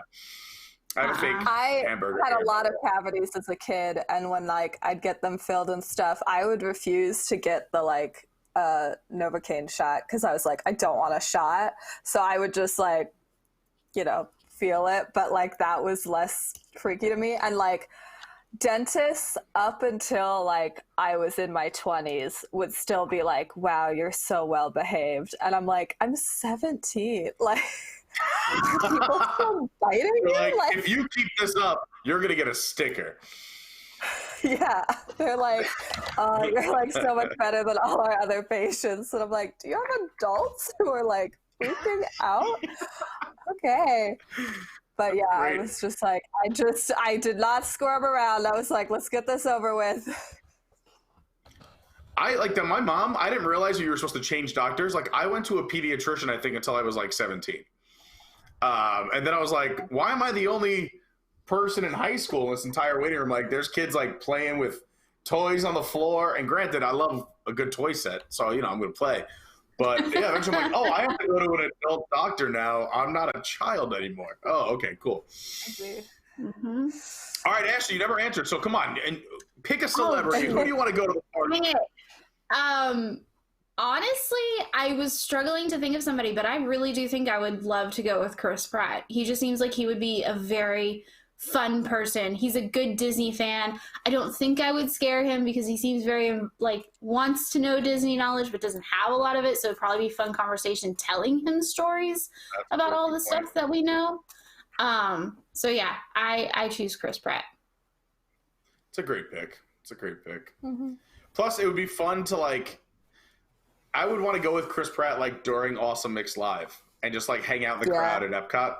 And then all of a sudden, like, me and him just stand up and start dancing, and people are like, wait, whoa, what? Like, is that Chris Pratt, fatter Chris Pratt, and another Chris Pratt on the stage? I would like to hear him because I'm sure it would be hysterical. Very nice, but hysterical to listen to him critique the Epcot, the cast member, Star-Lord. Like, that would be hilarious to me. Yeah, like, oh, he's got my point down, but his hips are all wrong. That's not me. I also want to hear stories, and this is non-Disney related, but I mean, I want to now. Arnold Schwarzenegger is his father-in-law. Like, I gotta hear some Arnold Schwarzenegger stories. Right? When because he just married. He divorced what's her face from Mom. Anna Faris. Yeah. I think it was amicable. They were like, because they have, I think, 2 kids together, and I used to love them, so I was super sad when they got divorced. I was like, there's no such thing as love in the world. But then he eventually I guess started dating Schwarzenegger's daughter, and now they're married. Recently got married in the last few months or so. But apparently I've never heard Chris Pratt talk about Arnold, but Arnold has talked about Chris Pratt on like Howard Stern and stuff, and so I would love the other side of the coin. And to hear that, super cool. And plus, who has had like a crazier life than Chris Pratt? Like, he started as like a nobody. He wasn't even supposed to be like a real character on Parks and Rec. He like built himself up into like a regular on the show, and then like became one of the biggest superstars in the world. Like when he had Guardians, like you were saying, like Jurassic Park. He had that movie with Jennifer Lawrence when they were in space. Oh yeah. Like they all came out in like 1 year. It was like wild. Like what a rise to stardom. I love a good story like that, and he just seems like a good down to earth guy. He's got a good head on his shoulders. Yeah, I follow him on some social networks. He's just a cool dude. Great pick. All right. So again, the reason we're doing this is because Chef Art Smith had agreed to come on Party with Pete and talk. He's a busy man, though, so like working out the times weren't perfect. So we ended up talking earlier this week. We pre-recorded the interview, and it was amazing. He was probably one of the easiest interviews, and you'll see in a little bit, because when you interview someone, like, I had so many questions ready. I want to say I maybe asked him 15% of the questions I had prepared from all my research I did. Because like you'll see when we do it, like after the first question I asked, he answered that first question over a course of 30 minutes. So like I was like, this is great. I don't have to do anything at all. Because I was like, oh, how'd you get your start from like living in Florida to coming all the way back to homecoming? Let's go piece by piece. And he's like, well, it started with the Disney College Tour, and you're gonna hear the whole thing, but it was amazing. And then I just did some follow-up questions. All of a sudden, it was like almost an hour later, and he's like, oh, okay, well, we gotta go. So what I think we're gonna do is maybe we'll do one more obligatory break. And then when we come back, I think we're going to fire up the interview, and then maybe we'll react to it afterwards just to close out the show and say goodbye.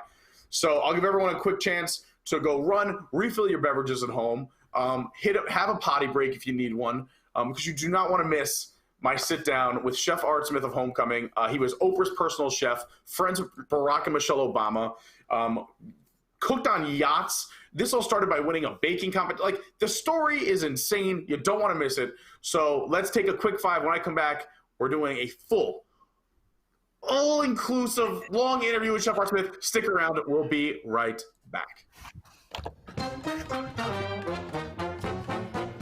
With the success of Pizza Rizzo and the Regal Eagle Smokehouse, we here at Walt Disney Imagineering have learned that our guests love bad counter service food with minimal Muppets theming. So, here comes more Muppet eateries at Disney parks. Yay! At Disney's Hollywood Studios, grab a wrapped sausage at Rolf's Roasters. Rolf has relocated to the edge of the galaxy to pick up piano-playing gigs at Oga's, but the money hasn't been great, so Rolf the dog has started slinging dogs at Black Spire Outpost's hottest new wiener joint. If you're visiting Epcot in 2022, get ready for a lightly re-themed dining experience that somehow took us 2 years to complete. It's Dr. Teeth and the Electric Umbrella. Can you just picture that? Imagine eating a dry flatbread to saying goodbye while you sit there and think about all of your favorite things we've ripped out of this park. Are you excited? Well, we won't take no for an answer. Then, head on over to Disney Springs for a trio of Muppets eateries. Grab some barbecue at the Miss Polite Piggy, some affordable chicken tenders from Chicken Gonzo's, and stop by the West Side for Pepe by Pepe.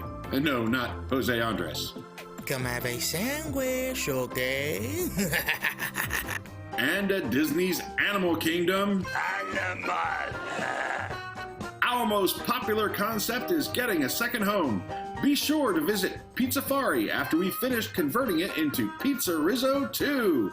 They're tourists. They don't know good pizza. The Muppets. We won't do anything new with them, but let's plaster their images in the background of restaurants. My 4th Disney trip of 2020 was canceled, and my one-woman authorized travel agency isn't getting any business with this closure. Help me, Ganondola. Was your 500th in a lifetime Disney vacation canceled? Are you being selfish during a world crisis and want restitution for your losses as a travel agent? Call 1-777-777-7777 for the law offices of Ganondola. Hello, I'm Bud G. Gunn. And I'm Roz Dola. How dare the Walt Disney Company cancel your dream vacation? We say you make them pay for it. We'll fight for you until you get a complimentary stay inside the Cinderella Castle Suite, because your trip cancellation is more important than anyone else's. We may all be practicing social distancing, but why don't you try some money closening?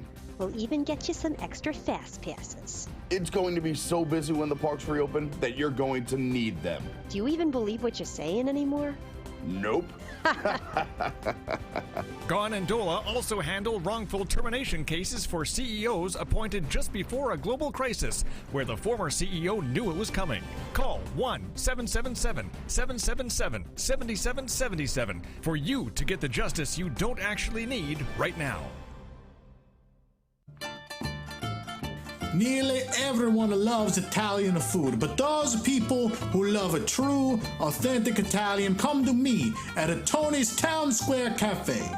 I, Tony Ragu, have been offering home-cooked food from the province of Toledo here at the Magic Kingdom for almost 30 years. If you're trapped inside in a quarantine, why not take a night off from cooking and order from us? We now offer takeout and delivery options. I never thought working a microwave would be considered an essential business during a global crisis, but what are you gonna do, eh? All of Tony's favorites are available. The chicken parmesan, spaghetti and meatballs, empanadas, the canine crunchies, you name it. Now there's some things you need to know. Postmates is going to tell you that you can order from our theme park location, but you actually got to come to my warehouse on an Orange Blossom Trail. If you go to the Magic Kingdom, the cops, they're going to stop you. It's okay if they do, though. Just drop on my cousin Vinny's name, Vincenzo Ragu, and they're going to let you through. He's a judge up in Westchester. They know who he is. If you choose a pickup, the food is going to be put in your trunk just to make sure you move any baseball bats, cement blocks, bowling bags, so we can lay the food flat. The food is going to be frozen, so don't worry about it getting cold on the way home. So I have what the Uber Eats app is calling Italian food. Tony's Town Square, now available for delivery or pickup. It usually tastes like it's from the road. Now it's made to travel on it. Mangiare.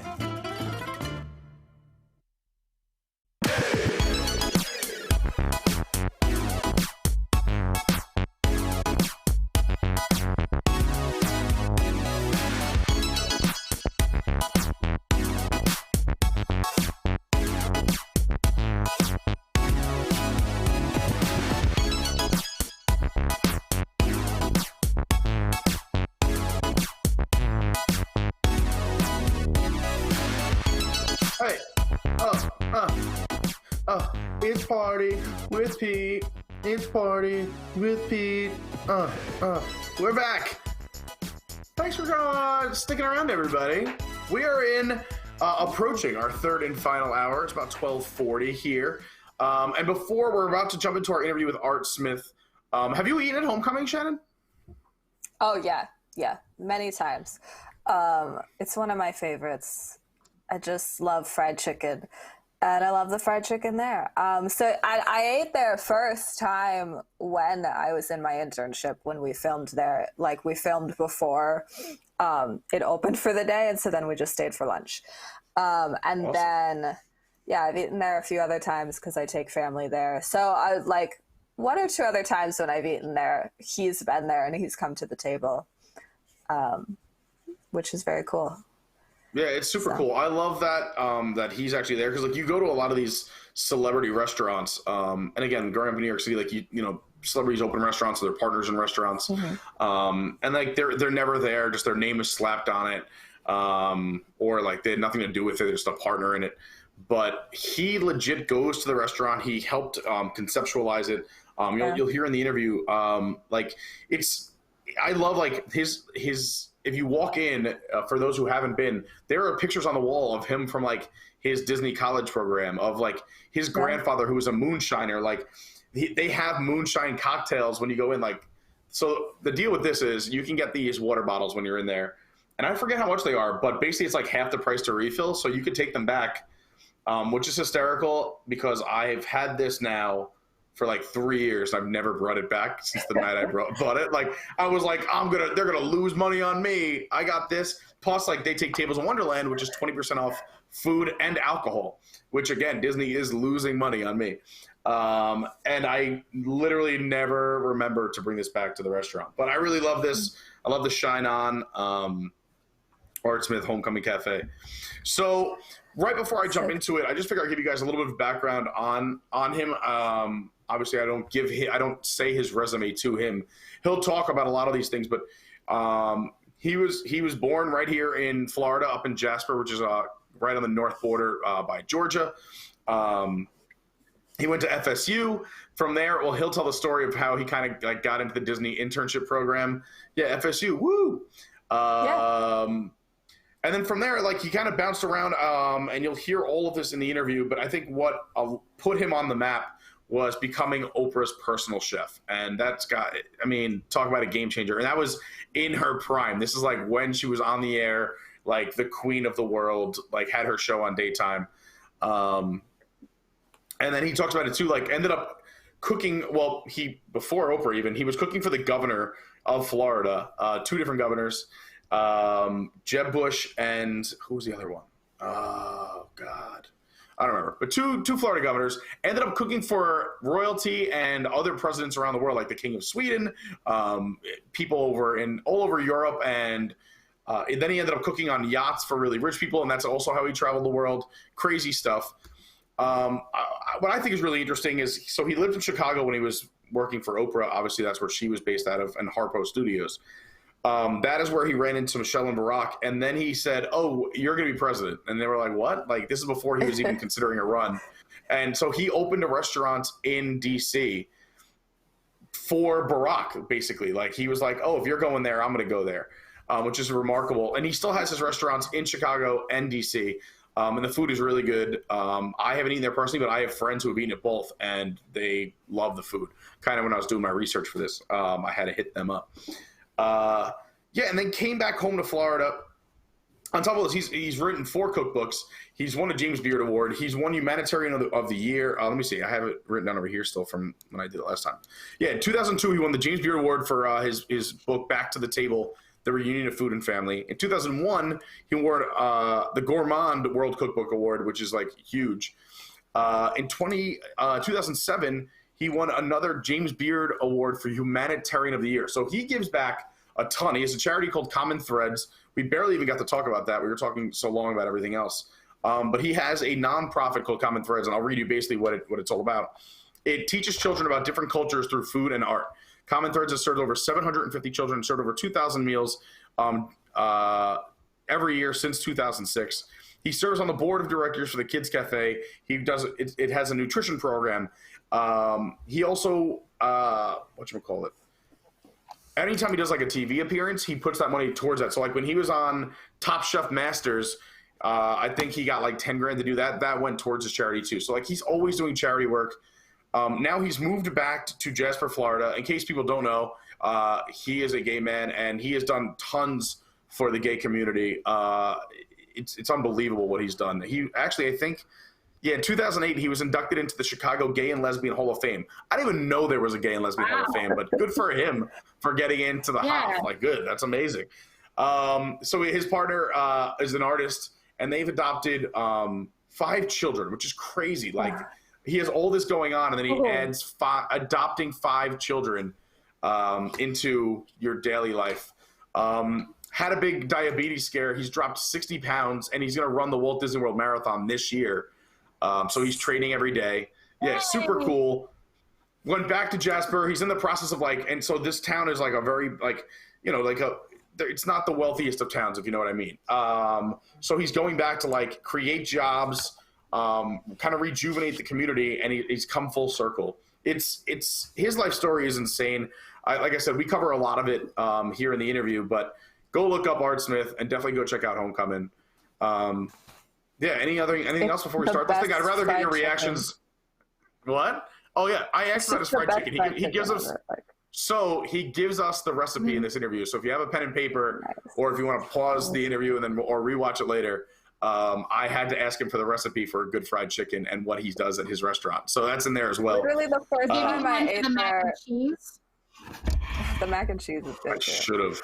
He also he's doing during this whole quarantine. Just we sitting around, I was thinking eating, I was like, this is the best fried chicken I've ever had. And then someone else at the table was like, is this the best fried chicken? And we're all like, yes. It is unbelievable. I've tried to avoid fried chicken in the last few years. I've given up fries and candy and sweets, and now with this quarantine, there's no rules. I'm eating everything in sight. But his fried chicken is probably the best fried chicken I've ever had in my life. Hands down. Yeah. It's so you're gonna get all that. I don't know. I think we should just get into it. We'll talk about. Yeah. We'll do reactions afterwards. I really want you guys to see it. Super proud of it. Okay. So yeah, Kevin. Without further ado, are we ready to fire up the interview with Chef Art Smith? Enjoy, guys. Put your questions in the chat. I'll be active in the chat as well. Because this is pre-recorded, like I said. So see you guys in a little bit. Enjoy the interview. Chef Art Smith. Hey everybody. On this week's show, I get to interview philanthropist, cookbook author, restaurateur, TV personality, former Oprah personal chef, friends of Barack and Michelle Obama, future Disney legend, Mr. Chef Art Smith of Homecoming. It was my pleasure, and he was amazing. So do me a favor, if you like the show, please hit that thumbs up, subscribe to it if you like it, comment, let me know what you like, what you don't like. I appreciate all you guys being here. And now, without further ado, check out this interview with Chef Art Smith. He's amazing. This is Adventures by Carney. Let's go.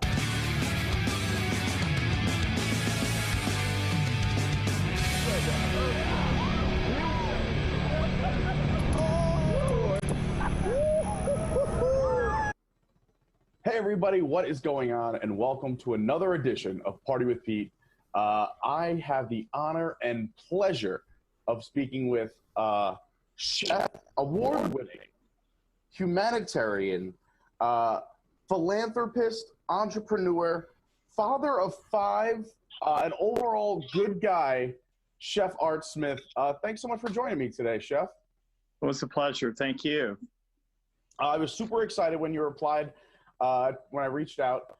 I am a huge fan of Homecoming. Actually, today my featured beverage is I had to make a margarita at home because you guys aren't open yet with everything going on over at Springs. But I have my Shine On here from the restaurant. Before we get into the restaurant and everything else, I kind of want to back it up if we can and just learn more about you. How did we get from a guy growing up right here in Florida to Homecoming? And I know that's a lot to unpack, so let's kind of just go through a little bit at a time. Like, I know a lot of people bring up the Oprah personal chef, and you've cooked for Barack Obama. You've opened restaurants all over the country. How did that journey start? Well, I was supposed to be a piano player. I'd studied classical piano for most of my life, and I went to Florida State. Wasn't a really tremendously great student. But I found out that you could take internships and skip school. Right.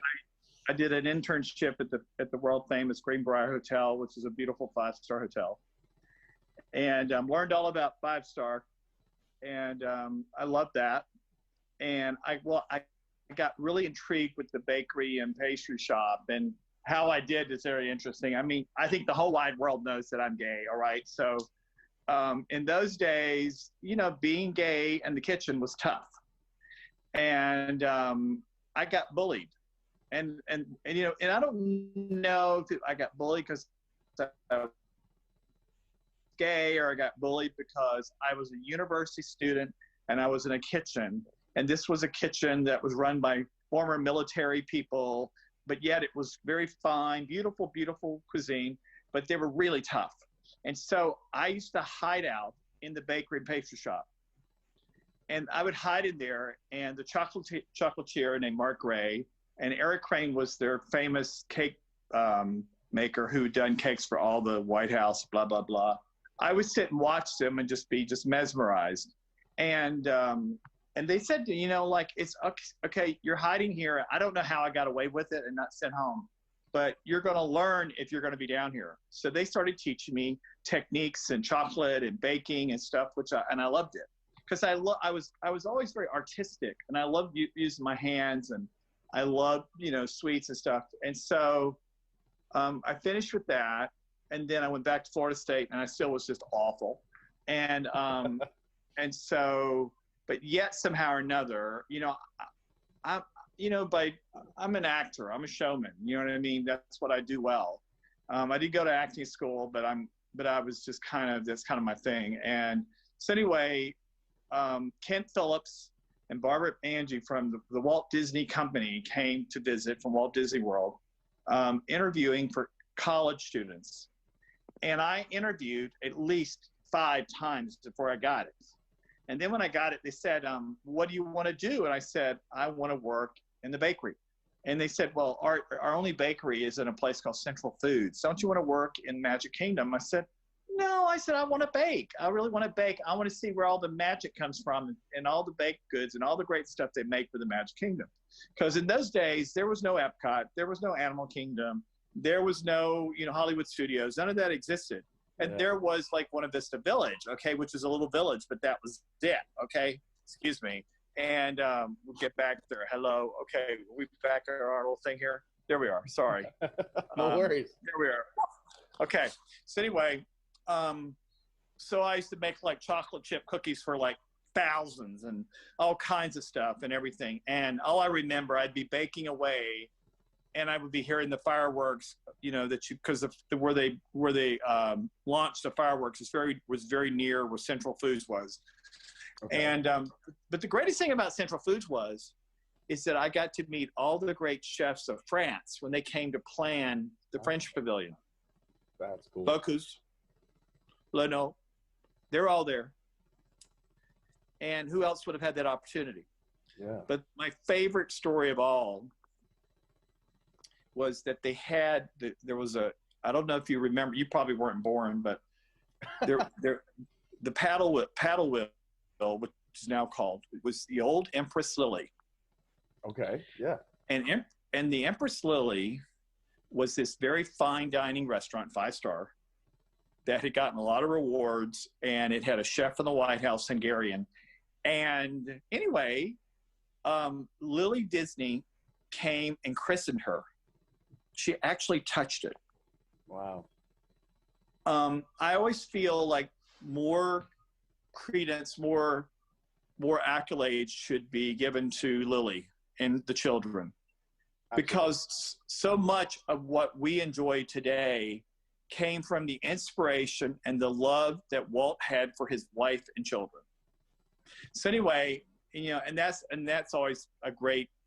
Some would say we have Lily to thank for the parks, because she was, right. told Walt to get the treats out of the backyard, go do it somewhere else. Right. And if I have one dream, I would love to return the Empress Lily back to like it was. Maybe not as high end as it was, but bring her back, because to me, I want people to dine in a place that she actually touched, and also feel like a member of the Disney family. I feel like, the great thing about living in our country, and particularly in times like we are now, Americans are amazing how we can take the most awful situation and turn it around and make it okay. And we're good at it. And we recover greatly. And and the reason we're like that, because we have great people in our country who are very talented. And there was no other human being on this planet like Walt Disney. Now, let's not forget about Roy, because Roy was a businessman and very smart and intelligent. And if it wasn't for Roy, Walt would have been out of business. Oh, for sure. I mean, some of the geniuses of our time, Frank Lloyd Wright, one of the greatest architects of our time, was a horrible businessman. But he designed some of the most iconic architecture of our time. Yeah. But Mr. Disney was a genius, and Roy was able to keep the genius in business, and they were a great team. And but anyway, I would love to see that. But anyway, I didn't get my point is that the chef of the Empress Lily threw a baking contest. Okay. And all the contestants were all like from Johnson & Wales, the Culinary Institute, New England Culinary Institute, all these different schools, which I couldn't afford to go to. Okay, so I went to State University. Well, I don't know how I did it, but I had a book by Lenote with me, and I found this tart pan, which I don't know where it came from, okay? And I made this tart. I mean, it was this inverted tart. It was almost like a genoise, and then it had the pastry cream. I mean, I remember I painted the interior with chocolate to keep it not from getting wet. I put in the pastry cream, I put in the fruit, and I glazed it. Can you imagine? Honey, and I did this living at Snow White Village, 7 Dwarf Lane. Hello, okay? I mean, that was just a big trailer park. Nothing wrong with trailer parks, but I was, you know, it's like now I do a virtual cooking show, and I bake everything out of a toaster oven. I am used to doing everything with nothing. I don't have to say, you must have had some real good friends if you're making stuff like this over in the village. Well, we were just the kids. We all had a great time together. I didn't get to play with them and party with them because I was always working at the bakery late at night or early in the morning. But anyway, I won the contest, and I beat out all those people. And I'm like, wow. And the prize was dinner on the Empress Lily, which was a big deal. That's incredible. And so it kind of stuck with me, and I loved my time there. Went back to school. School still wasn't great. And my Dean Richard Almerode said to me, after I had flunked accounting at least 5 or 6 times at the School of Business, he said, Art, you're not a great student, but you're a great chef. I'm going to send you to the governor's house. Wow. So he sent me over there. And here's this little boy that comes in the kitchen. When you were learning, I'm sorry to cut you off, just a question in the timeline here, because obviously, besides pastries and cakes, you also are known for great food, you know, great savory dishes. But I did start with that first. So when you went to go cook for the governor for the first time, or with this meeting with the dean, were you strictly more on the cake pastry side? Okay. Yes. I had not gotten into that kind of food. So anyway, but one thing I was very gifted in, it was I'd finished at Disney in 81. I got you know, I was one of the first Disney internship cast members. Did you know that? No. And the first to ever open a business at Disney. Wow. That's unbelievable. Wow. That alone is unbelievable. Yeah. Yeah, exactly.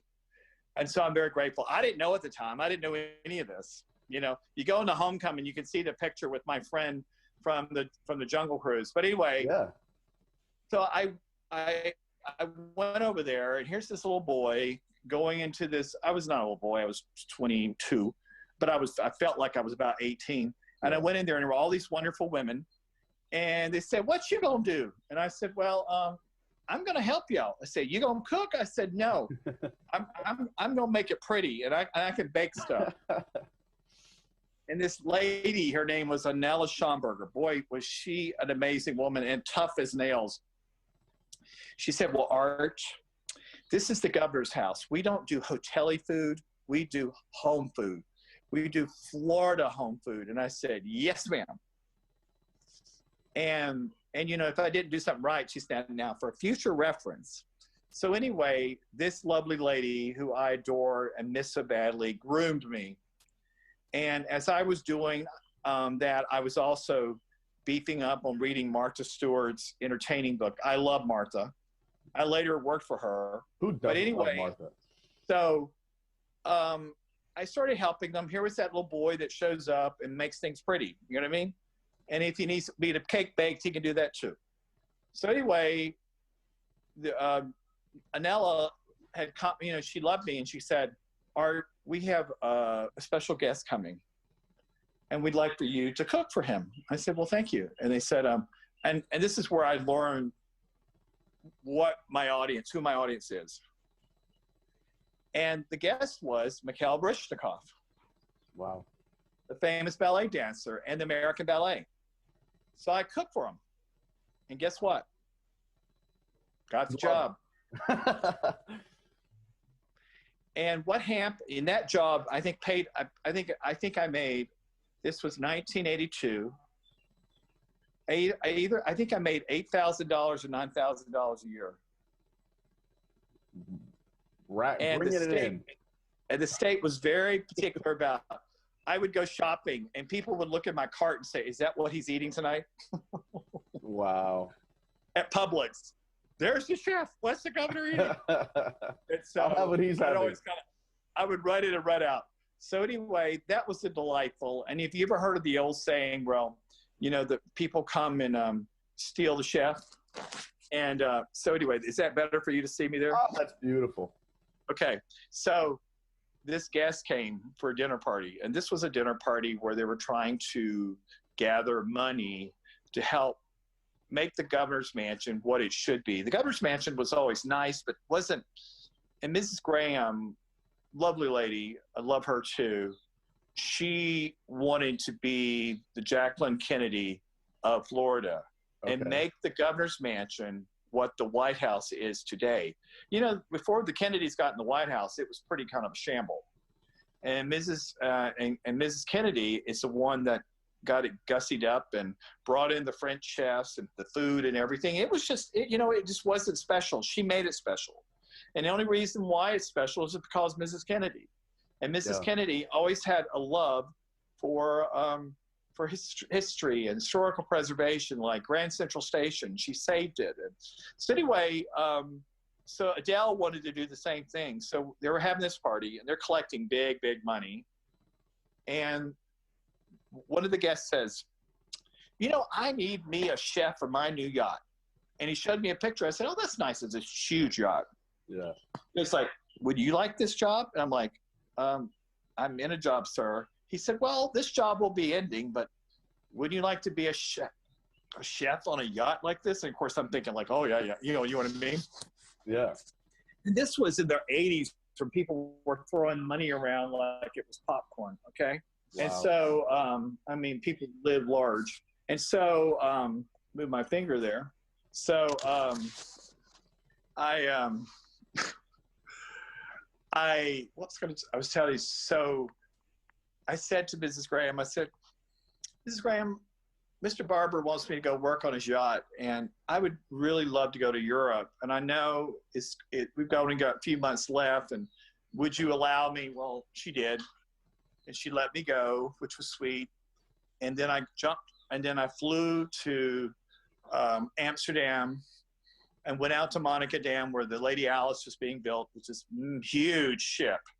And the whole town was working on her. And I have some of the funniest stories. Like, people, they said, oh, the chef has arrived. The chef has arrived. And Mr. Barber loved, like, dressing me up, like, cute, like the chef. I'd have my little white shorts and my chef jacket. Because it's all about that, And so I remember just because the ship sat in the harbor on the IJsselmeer. And I was feeding the ducks, and they were working. They let the hatch open, the forward hatch, and I fell down the hatch. And they're thinking like, oh, my God, the chef has got a concussion. He won't be able to cook. And we took her out to sea trials to the North Sea, and I got seasick. Oh, my God, this crew is going to starve to death. But anyway, I got on the yacht. We delivered her from the North Sea, the English Channel, the Bay of Biscay. We got stuck in Plymouth, England, and then we got stuck in Portugal and stuck in the Canary Islands, and kind of ran for our lives in Cape Verde. I don't know what it wasn't a friendly time at that moment, and we ran across the sea. It took 2 months for us to get back, and but it was truly an amazing adventure. And I got back, and they kind of wanted to keep the ship, there in Boca Raton. And it was kind of like, we're the pirates. I'm ready to go back and see. And so I hopped on another yacht, which took me to New England, which was amazing. And I discovered the Hamptons. Hey, that's where I grew up, Long Island. And I saw those houses. I saw the way these people buy food and the whole thing. And I'm like, you know what? I kind of like this. And so I did that for a while. I came back and I opened a restaurant in Tallahassee called Chef Art's Camellia Grill. And it was kind of a mixture, a hodgepodge of all kinds of stuff. And then I opened another restaurant.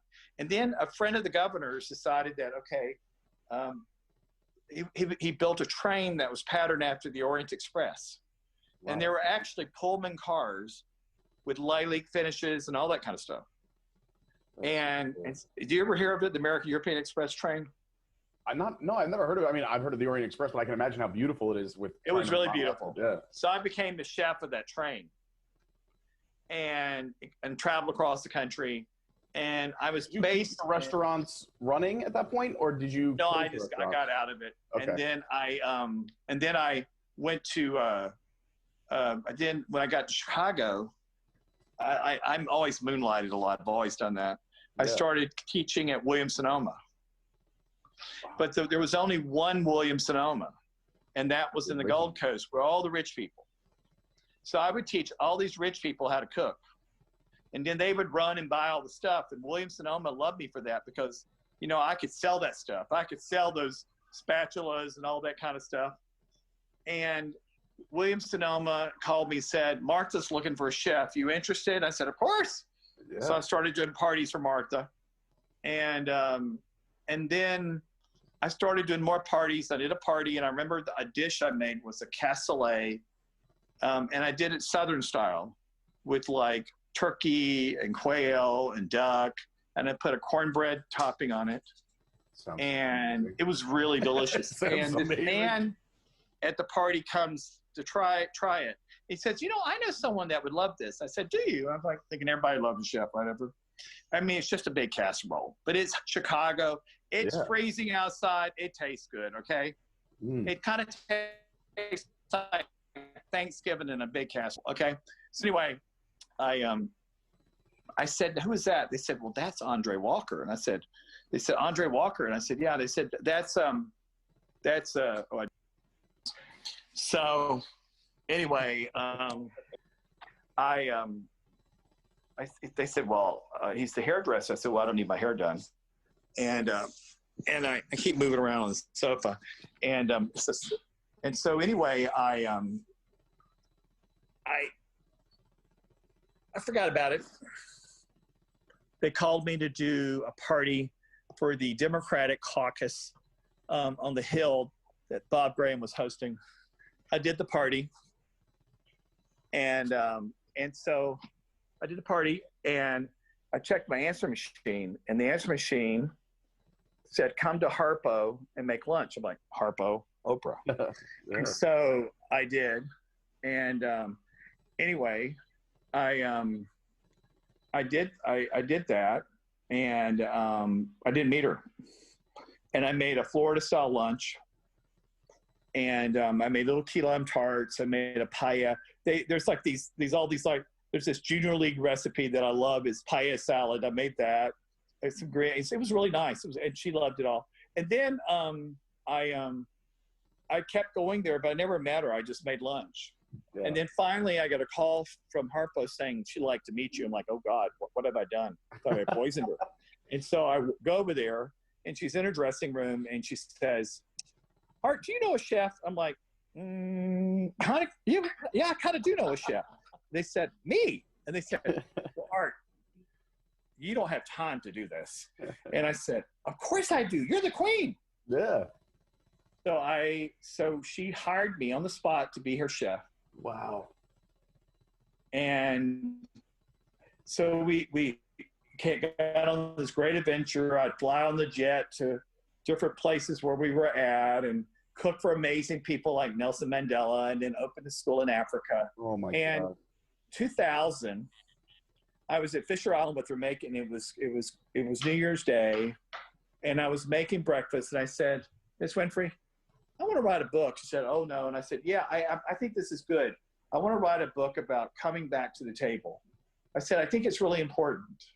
And this, of course, was right on the eve of 9/11, which we didn't know about. You know what I mean? Yeah. And so I wrote this book about how, I always start out with like a mantra, like, the table is where we all come together, where our lives, our children, and it's the most sacred place, etc. And then she liked it, so she gave me her agent, and Jan Miller liked it, and so Jan goes and takes it and it just shops it, and then there's a bidding war. I'm like, wow, oh my God. And the book is bought by this publisher who I'd never heard of, called Hyperion ABC. Talk about and they said, it's Disney. I'm like, is that Disney? Because it didn't have Disney on it. Yeah. And then, of course, I've been to, Walt Disney Studios, Hyperion Lane, and, ABC, blah, blah, blah. So Hyperion bought the book. Wow. became a national bestseller. Unbelievable. And we won the James Beard. So we're back in bed with Disney. Then Disney invites me to do Epcot Food and Wine Festival. I love Epcot Food and Wine Festival. I think I've done it for 18 or 19 years. Wow. I didn't know that. And in 18, 19 years, I've eaten in every food outlet in Epcot and Walt Disney World. And Homer Black, my official VIP Disney ambassador. I love Homer. Homer takes care of me and my children and everybody and my mother, and just wonderful. And Homer, we would go to all these places. And I kept saying, now, Homer, they need a little me here. And he said, what is that? I said, you know, the little Southern, you know, at that time I had opened a restaurant called, it was called Table 52 because Oprah insisted that I do it because she said, Art, you cook too much. That was up in Chicago, right? Uh-huh. That was in, and yeah. so I thought of it, and then I built. And then I thought about that, and then I also built a restaurant in Washington because I heard my neighbor was going to be president, and I met him, and I'm like, okay, because we live right down the street from the Obamas, and so I said, okay, you why knew not? Obama before he made his presidential run, and before he was senator. Wow, that's incredible. So you say you're friend from up the block. How was your relationship? Excuse me, with President Obama before he was a senator? How did that relationship start? It's a university community. We all know each other. Wow. You know, and then one night Oprah asked me to make dinner. I mean, and the door rang, and I went and answered it, and it was Michelle Obama. And I said, "Oh, Mr. Obama, it's so great to have you. Come in." And then the door rang again, and it was Barack Obama. I said, So I made this dish that she wanted. It's the dish that I used to make at Table 52 that I need to do a resurgence of. It's pistachio crusted. I was using sole, Oprah likes sole, or you can do chicken. And I make this kind of coconut like green chili curry sauce. It's really good. It's very, very unsouthern, but it tastes good. But anyway, I was inspired by that dish because I had made it for Oprah's party. What was it? It was for one of her big parties that she had for a lot. It was not for a lifetime. It was one of them. And anyway, I made that, and I remember serving it. And I remember her saying, "Let's make you president." And then she said, "You know, you should get Art to cook for you because you're not going to have time to cook." Oh my! There you have it. And so I started cooking there would be days where I'd be cooking for both of them at the same time. So, I mean, I know you said it quickly, and I want to know kind of how much truth there is to this. When you decided to open up a restaurant in Washington, was it strictly because the Obamas were going to be there? Yeah. That is so cool. That is so insane. They thought that I was batshit crazy when I told them that was going to happen. They said, "Do you have a crystal ball?" And I said, "Nope, but it's going to happen. And we're going to call it Art and Soul because Washington is known as a city without a soul. Well, we're going to have some soul." Wow. And we did it. That is remarkable. And she's still going, you know, really doing very well. She's now about, 18 years old or whatever. And that restaurant still does well. We were the first to put a Southern restaurant in a hotel. And we've served more fried chicken there. And I have to say, we probably serve more fried chicken to Republicans than Democrats. I mean, the great thing about Capitol Hill, you serve everybody. Yeah. And every activist or group, whatever, is there because whatever they're there for, you know, they're from very solemn affairs, from military, where there's been people are visiting Arlington, or, you know, we're that place that so many people come to. And I always felt good. I felt like, okay, I'm feeding people, but I'm feeding people who are also doing good for our country. Yeah. And so anyway, that's that story. And then I opened a third restaurant called Southern Art and Bourbon Bar. Bars with names always do better. Yeah. And that was my Atlanta. You know, I grew up in the South, and Atlanta was always the New York City of the South. And so I wanted to do that. It's at the Intercontinental Hotel, but she's a little gussiered up. And I did some healthy restaurants, and they were delicious, okay? And that's where Unfried Chicken premiered. But the problem is that, to be honest with you, people want the real stuff. Yeah. They'll tell you they want it healthy. They ain't going to eat it. They won't look at it, but they ain't going to eat it. And I'm really, very, I've learned a lot about the way people eat. And so, how homecoming came to be, and this is the God's honest truth. Oprah had me out in California cooking for a party, for a little luncheon. Okay. And I was in there making lunch, and she walks in the kitchen with a man, and she says, "Art, you know Bob Iger?" And I said, "Oh my, yeah, the big mouth." And so I said hi to Mr. Iger. I thanked him, and we had a nice conversation. So very lovely man. And made him lunch, go back to life, doing Epcot Food and Wine Festival, my restaurants and everything. And I got very brave. And I got his email address from my source. Okay. And I wrote him an email, and I told him about my dream of what I wanted to do. I told him about the Magic Kingdom College program. I told him about the book. He didn't realize that I was a cast member of the Magic Kingdom College program. And I said, I really would like to do something for you. I said, whether it's bringing the Empress Lily back to be Empress Lily, or whether it's doing a very Southern restaurant where people feel like a member of the Disney family, or whatever. And I said, I want something happy. He sent me he says, I have a pet project called Disney Springs. So he sent me these drawings. And then mind you, this all happens while I'm at the premiere of Forrest Whitaker's movie, The Butler. Remember that movie? Yeah. And of Lee course, Daniels, The Butler. Yeah. My other half is next to me, yelling at me, saying, "Turn the phone off." I said, "No, it's Butler." So anyway, we're doing that, and he sends me the picture, and I said, "Oh," and I said to him, I said, "It looks like Florida, but I don't taste Florida." And I said, "What?" He said, "What does Florida taste like?" I said, "Let me show you, and I'll come see you." So he invited me down to meet his people, and I gave them a taste of Florida, and there you have it. I told them what Florida should look like. I told them it should be Cypress.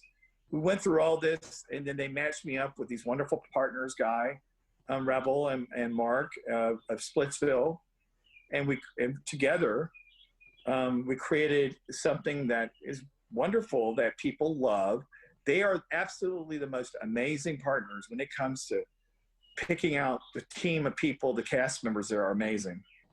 And Homecoming's gone far and beyond our expectations. I miss her. I know it'll be soon, but I miss her. I miss the customers. I love walking around saying hello to people. I'm really so very thankful. I don't know what the horizon will bring. I've gotten really into doing virtual cooking on Instagram, which has gotten popular. People like it. I've actually given people a glimpse of recipes that they've enjoyed. And that's about it. And there you have it. I love that entire story. I have some follow-ups because you brushed by some amazing little tidbits in there. I will say first, and I'll go back to the beginning first, but when you talk about your cast members, I always tell everyone, and obviously I grew up in New York. I just moved to Orlando in August of this year, so I'm not even here a year yet. But so since I've been here, and I live maybe 3 miles from Homecoming, so I am there quite often. But since I moved out, I've tried a little bit of everything. And this is a proud moment that I've tried almost every lounge and/or restaurant around property by this point, or almost all of them. But the best bartender and probably the best service I ever received was from a bartender at Homecoming, and it wasn't anything over the top. And again, I love servers. I grew up in restaurants, so I started as a busboy when I was 14 years old and stayed in restaurants all the way through my 20s. So I always appreciate service. But I came down for a trip. We had a great conversation. She was taking care of everyone at the bar, but very nice to me. Make a long story short, I came back this before I lived here. Probably came back 3 or 4 months later, and I was just popping into homecoming before I was going to MCO to fly back to New York. And she goes, "Hey, you're Pete from New York, right? Do you still want?" And she remembered the drink I had from 3 or 4 months prior. And she was such a delight. I still go in and say hello to her. So, I mean, what the training, whoever's in charge of your training, or just how you find your talent is remarkable. And I think that goes a long way because obviously, you know, service goes hand in hand with the food, and the food is unbelievable as well.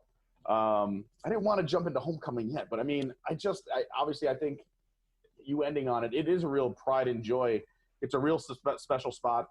If you listen to any Disney dining show, I don't think there's a show that doesn't mention homecoming as one of the hidden gems of Walt Disney World. So I never knew you were partners with the guys over at Splitsville. So that's unbelievable too, because they're now on both coasts. They have the Splitsville on both coasts as well. Right. They're wonderful people. They really understand. I told them, I said, I've never had a restaurant where my guests remember the server's name. They do. Yeah. And they take pictures with them. Oh, they're the best. And I mean, obviously I know you miss it. I was going to say, how often, because even before I lived here, people said, oh, and if you hang out at homecoming, you're probably likely to see Chef Art Smith walking around saying hi, taking pictures with people. How often do you make that trip? Because I know you live about just under 3 hours away. Right. I'm usually there twice a month. Oh, yeah. So that's a lot. That's impressive. How often do you make your rounds? I mean, I know you still have the restaurant in D.C. and your other projects going on. What is your schedule like? How busy are you? And I know, and I'm going to say, we should probably backtrack before we started this pandemic and the whole COVID took over. But you know, before I go to Chicago when it's warmer. Okay. Yeah. I do like it when it's cold there, but I go when it's warmer. I visit Chicago. I visit New York at Artbird. I go to Atlanta and visit there. I just make periodic visits. But, you know, compared to like Morimoto, I'm there a lot. I mean, he's there. Yeah. He's got 60 restaurants. God bless him. And so I'm there so much. But I love it. I love the guests. I love the customers. You know, it's something that I do well. And that's my job. And it is great. You get that vibe as soon as you walk in the door. And for those who haven't been, you have to go check it out. But you see the pictures, like you were mentioning your old pictures on the wall and kind of making your start in Florida. And even, you know, it's a moonshine bar as well.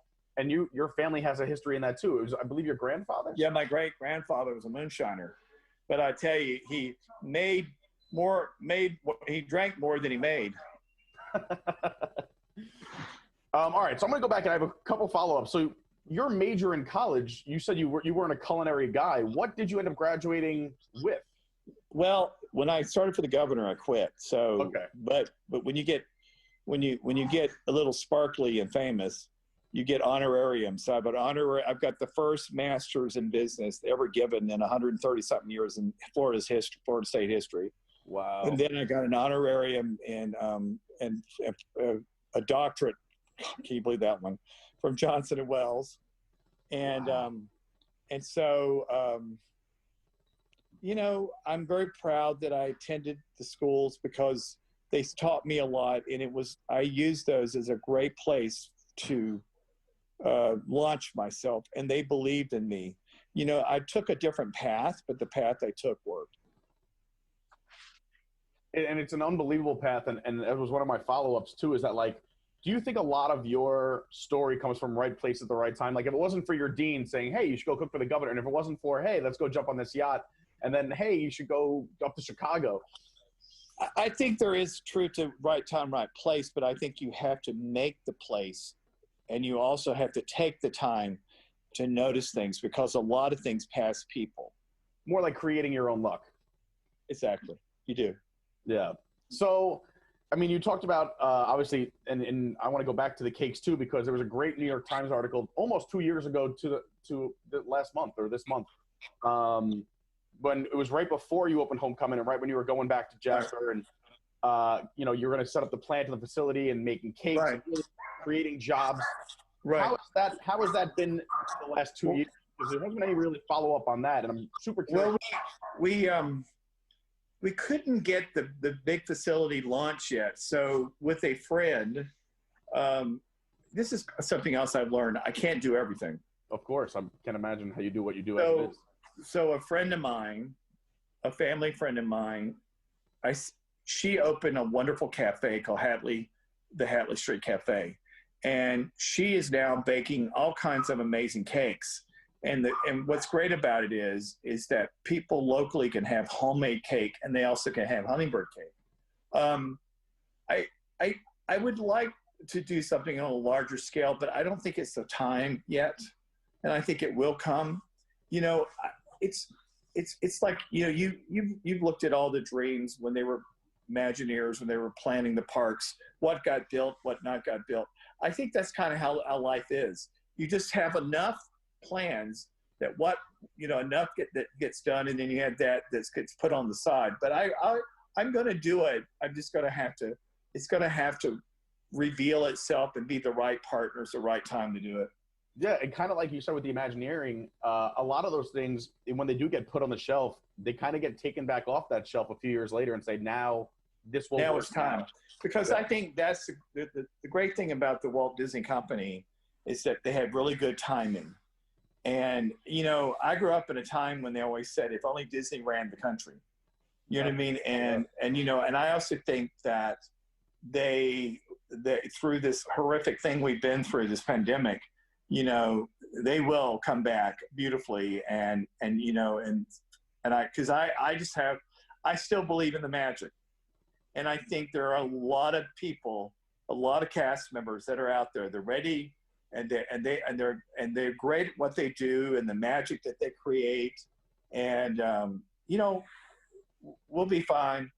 Again, you know, we're all excited to get going. You know. Yeah, and like you said, you made a great point in the beginning of your story about, you know, Americans, and you know, I believe in more the more we become a global society too. But we're resilient, and people need people, and we do bounce back.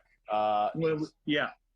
So I mean, I agree with you 100%. I feel like, you know, it's a great, you know, this is a great teaching tool, but I feel like it does bring us closer together. You brought up 9/11, and back in that time, you know, I was in New York. I'm a New Yorker, and I remember like how that, you know, horrific event, and you know, we lost friends and family, but like people, it brought us together. You know, we have this American.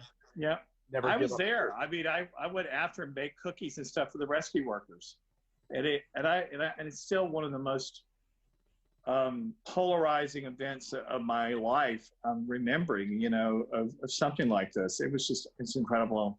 And I heart the loss of all those people, the lives, the firemen, the emergency workers, the police officers. I mean, there were so many people, you know. Yeah. But anyway, life continues on. Absolutely.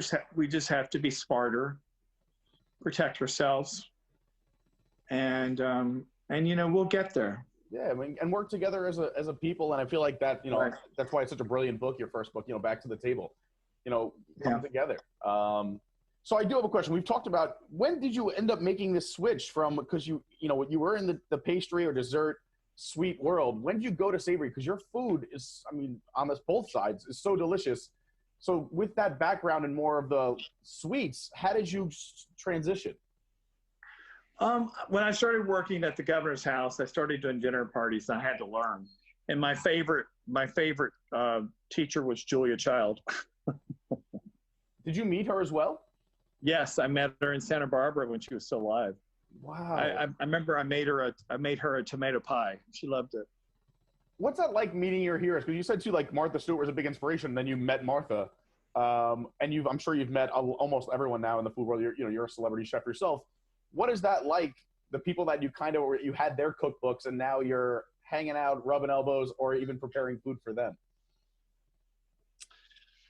You know, you get to a place where you just kind of, you know, I don't know. There were times when I would just be completely shell shocked, and then there'd be times when they're just people. And at 60 years old, I find myself reminiscing about the stories. Yeah, and you're a brand new 60-year-old. Just this March. Yeah, right. But anyway, I just I'm very, you know, grateful that this all worked out beautiful, and you know, and I've had amazing people that have supported me, and so I'll continue on that journey. It's a remarkable one. I do have, I mean, and if it's too personal to answer, but I mean, you have all this going on. You got the restaurants. You have all these projects. You have your common threads. You do a ton of charity work, but you also thought it was a fun idea to adopt 5 children. Oh yeah. What is that like? That alone is 19 full-time jobs. Animal House. What do your kids think about? And I don't know if they really. I mean, you're dad, but like, do they grasp the success? Do they know that dad is this big celebrity culinary hero? They don't really care about the celebrity stuff. They said, yeah, daddy, everybody knows you, and they don't, and you know, I can't cook like a celebrity chef with them. If they want chicken nuggets, they get chicken nuggets. You know what I mean? They're proud, and when they're there, they feel it. And you know, we live like on a little farm here, and we have chickens, and you know, we're pretty normal. But they're 2 of them want to be chefs, so that's great. Yeah. So, and I told them that someone's got to continue. And my youngest is such a perfectionist that I'm thinking you're going to be quality control. Yeah. Expoing. Nope. Send it back. All right. But anyway, yeah, we're Jesus. I always say I'm married to Venezuelan Jesus. Jesus Salguero, an artist. He spends his whole life in the garden. He's working there now, planting seeds. We've been planting a garden all through the pandemic. So we'll have lots of vegetables. But it's been great, and I really appreciate the time. Yeah, I really appreciate you spending some time with me. And again, for all those watching, if you haven't been to Homecoming, which is crazy, you have to go check it out. And congrats on you and all your success. You deserve all of it. And I hope to see you at the restaurant. I'm sure I will. Thank you. And everybody, make sure you watch Eastern Time, Wednesday, on Instagram at @TheChefArtSmith. Absolutely. Healthy and comfort. And you know, guess what? I'm so excited. Do you watch Netflix? Yeah, of course. You ever watch Lost in Space? I haven't seen it yet. You must watch it. Okay, Lost in Space. But the kid that plays Will, Danger Will Robinson, Danger Will, remember the robot? Yeah. He and I are going to cook together. We're going to make mac and cheese this Wednesday. No way. Isn't that cool? That does remind me. I did, and I can I ask you one more question before I lose you? Yeah. I did tell a few of the fans that you were coming on the show, and I thought there were a few really good questions, so I'll just pick my favorite 2 or 3. But someone wants to know, like, even during this quarantine, you said if your kids want chicken nuggets, they get chicken nuggets. What are you eating? What do you guys eat? Like, what is during this quarantine, what are you guys eating? Well, I've been on a major health thing. I just lost 65 pounds. Yes, congratulations. But I eat we just eat everything. We eat a lot of eggs because we have chickens, lots of chickens. We're big on breakfast. We're Venezuelan, so we do some arepas and things of that sort. I do a lot of one-pot wonders. I make, when it was cooler up here, I do chili. The kids love that with nachos. I'll do smothered chicken for them. They love chicken. Even though we have a lot of chicken, they love it. And we have pizza night every night, which I don't make. But we eat a lot of different things. And, Jesus now has discovered that he's a vegetarian, so he eats lots of vegetables. And I occasionally will make something sweet, and then they devour it. And I reacquainted myself with sweet tea. I love sweet tea. But we eat really simple, and we're always a crowd. So that's kind of it. All right. So my last question, this is because 19 different people ask me this. What is the secret to a good fried chicken? The secret is, of course, is to use a smaller chicken, not a large chicken, because the bigger chicken is harder to cook. The second secret is to brine it. And all brining means is, say, for a gallon of water, 1 cup of salt, or as much salt you want to use. And you wouldn't use kosher salt or coarse salt. Yeah. You can add a little sugar to it, bay leaves, peppercorns, thyme, and you let it sit in that overnight or for a few hours. After that, pour that off. And then you want to let it set in buttermilk. And after you do that, pour that off. You'll have a little buttermilk left, just a little bit. And then you need a good dredge. What we do, and what I'm a big believer in, I use white lily self-rising flour. Okay. You can find it at Publix and Winn-Dixie, blah, blah, blah. And then I put onion powder, garlic powder, paprika, cayenne if I want to, thyme, and I lightly dredge, as my friend Scott Peacock is one of the finest Southern chefs in the whole America, a whisper of flour. Okay. And then I fry it at 285 degrees, not 350, 285 degrees. Okay. In a really good heavy-duty vegetable oil. I don't use lard. And it cooks. It's about, for dark meat, it's like 15 to 12 per side. White meat, it's about 12 per side. Okay, and till it reaches internal temperature using a thermometer of 165 degrees, and drain it well. There you have it. How long in the buttermilk is the only thing on the phone.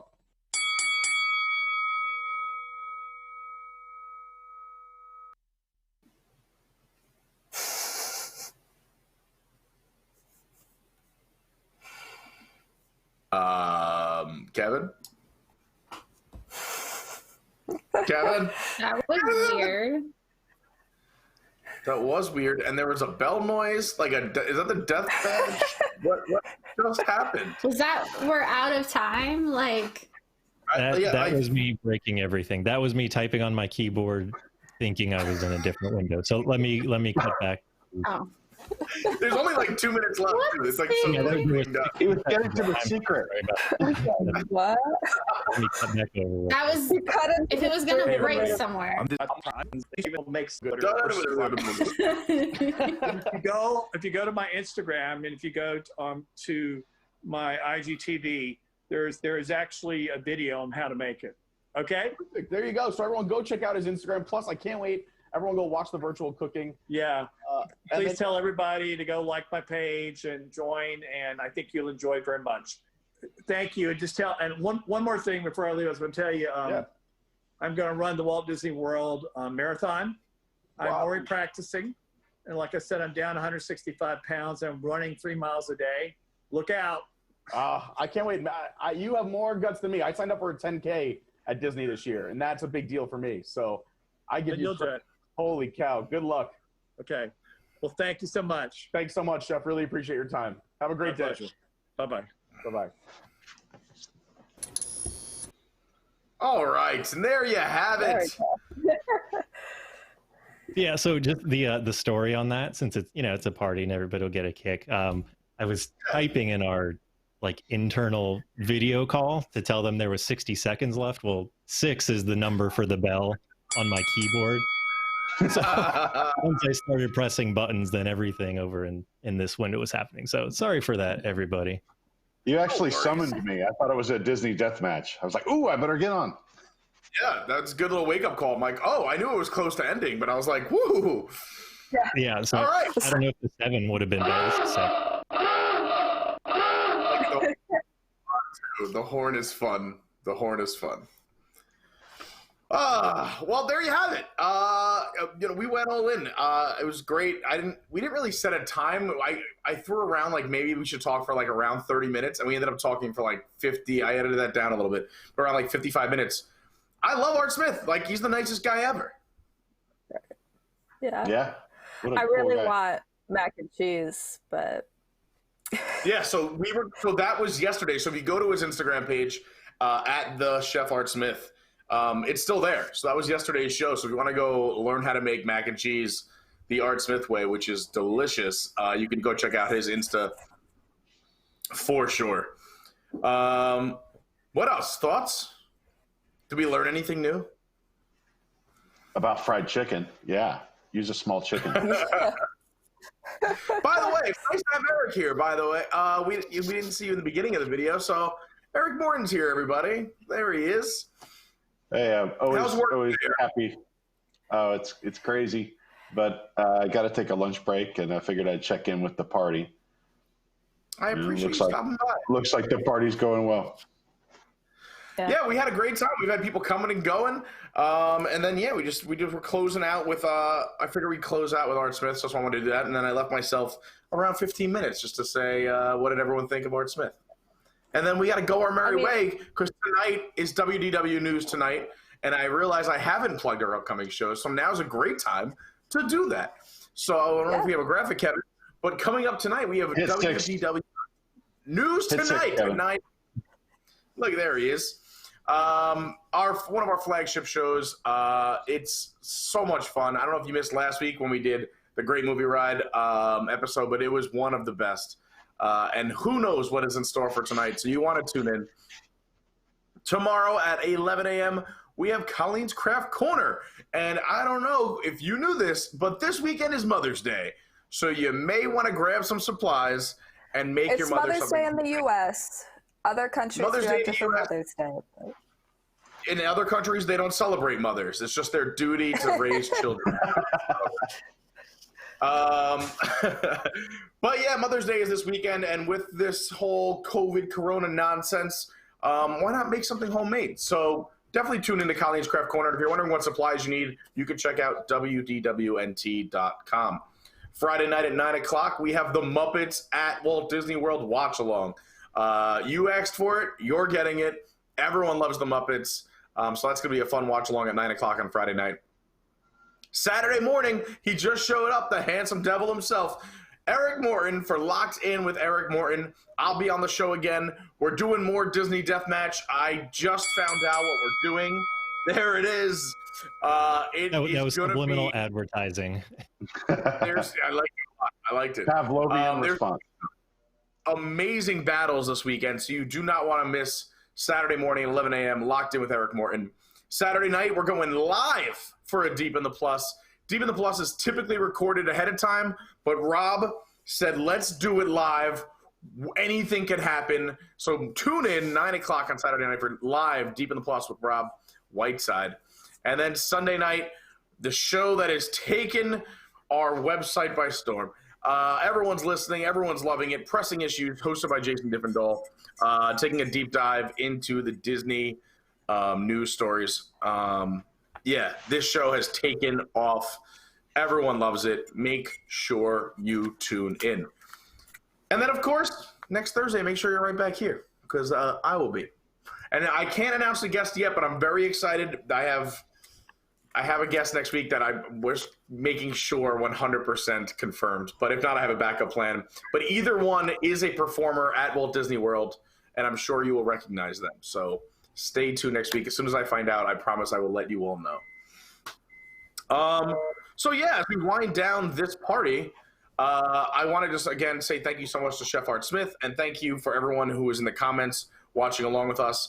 And if you like this show, please give it a little thumbs up or a like wherever you're watching it, whether it's Facebook or YouTube or whatever. It really helps the show out and the channel. And every week I forget to give big thank yous to these people. So I want to just take a quick few moments right now to thank Tyler and Rob for making the graphics, and Tyler for making the animated graphic at the beginning of the show and syncing it to the music.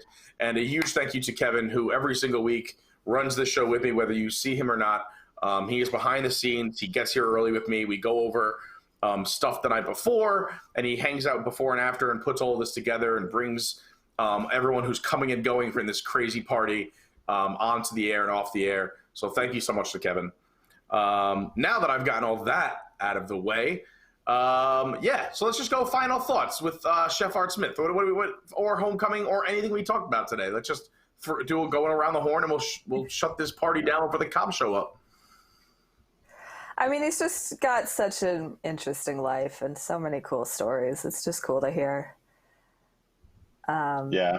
You know, a lot of stuff that I knew about, but it's cool to hear him tell stories in more detail. And I love how with every story he's like, and here's exactly what I made. Here's the food that was eaten. I mean, it makes me hungry, but that's great. Like the one thing about chefs, and I'm friends with chefs in New York. They kind of how and comedians too. They remember the jokes they told and who they told them to, the crowd's reaction on what night.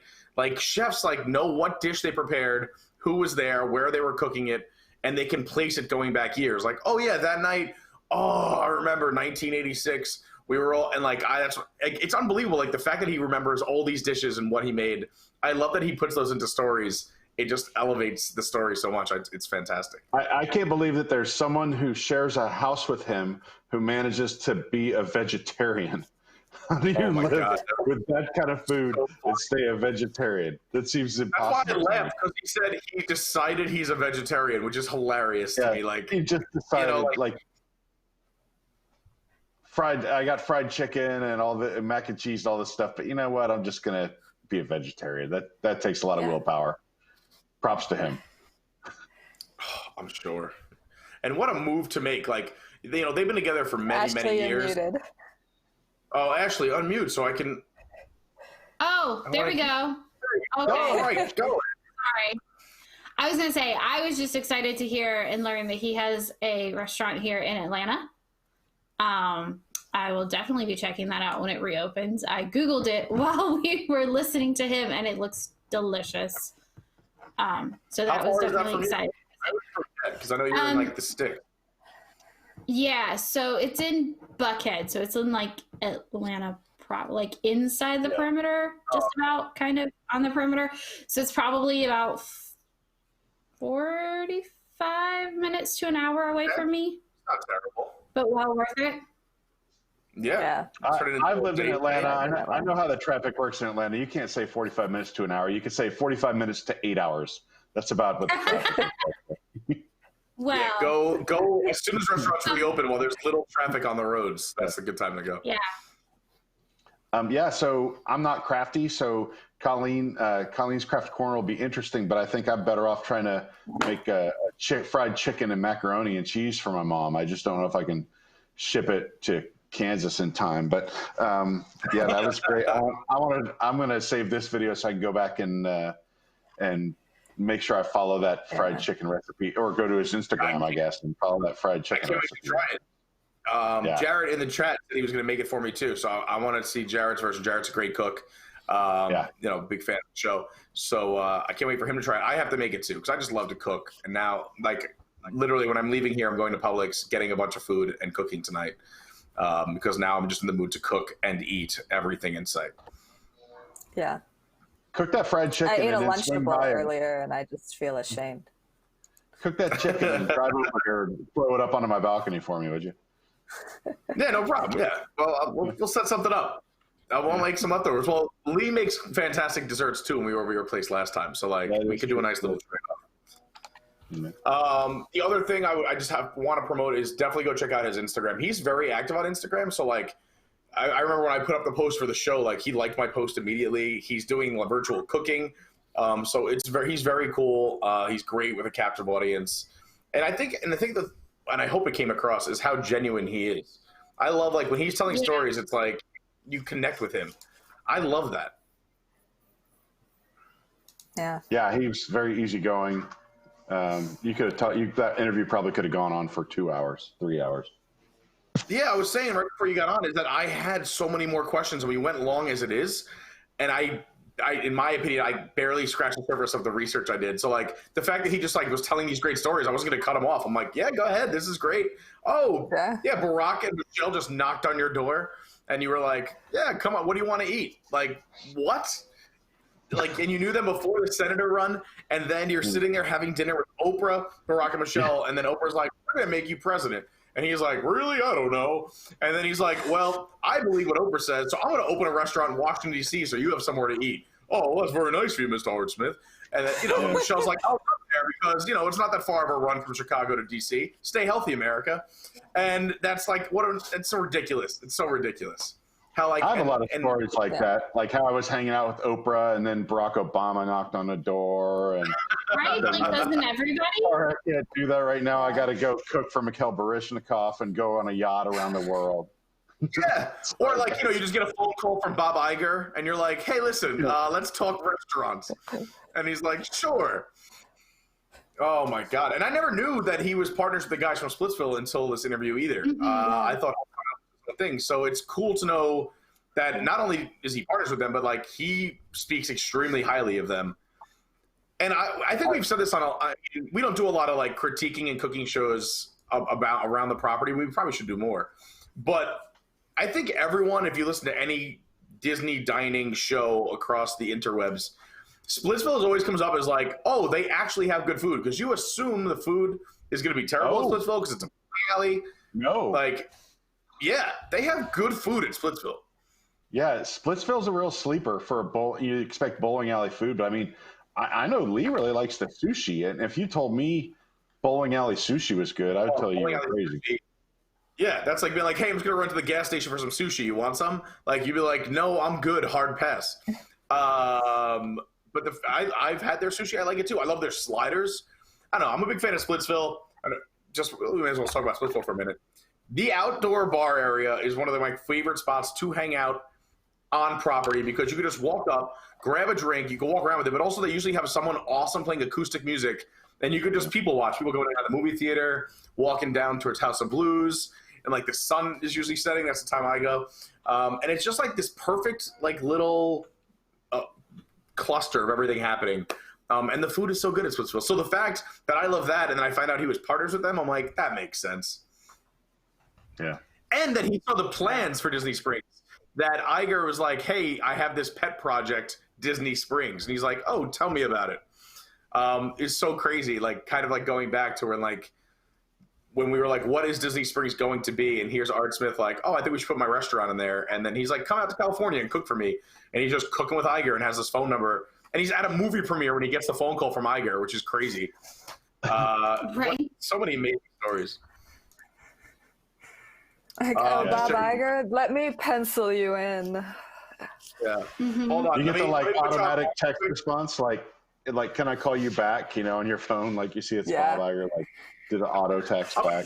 Get on with my assistant. She'll figure it out. Okay, thanks, Bob. Okay, Bob. Bob, I really gotta call your people. Yeah. Don't call me. I'll call you. So funny.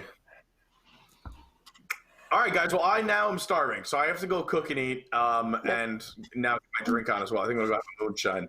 I want to thank all of you for being here. Shannon, Ashley, Eric, also Ron, who was here earlier. Again, thank you to Kevin. Thank you to Tyler for the graphics. And thank you, most of all, to all of you who watch. We wouldn't have a show if you didn't watch. And we have the best fans in the world here at WDWNT. And if you're a Wigs member, thank you so much. And if you're not, go to patreon.com/WDWNT and go become a Wigs member for as little as $2 a month. You can be part of our extended family here. You get a ton of bonus stuff. And if you don't know by now, welcome back from underneath your rock about what Wigs is. I love you guys so much. Thanks so much for joining us at Party with Pete. And we will see you next Thursday right here. Wash your damn hands. See you later. Now give me my music.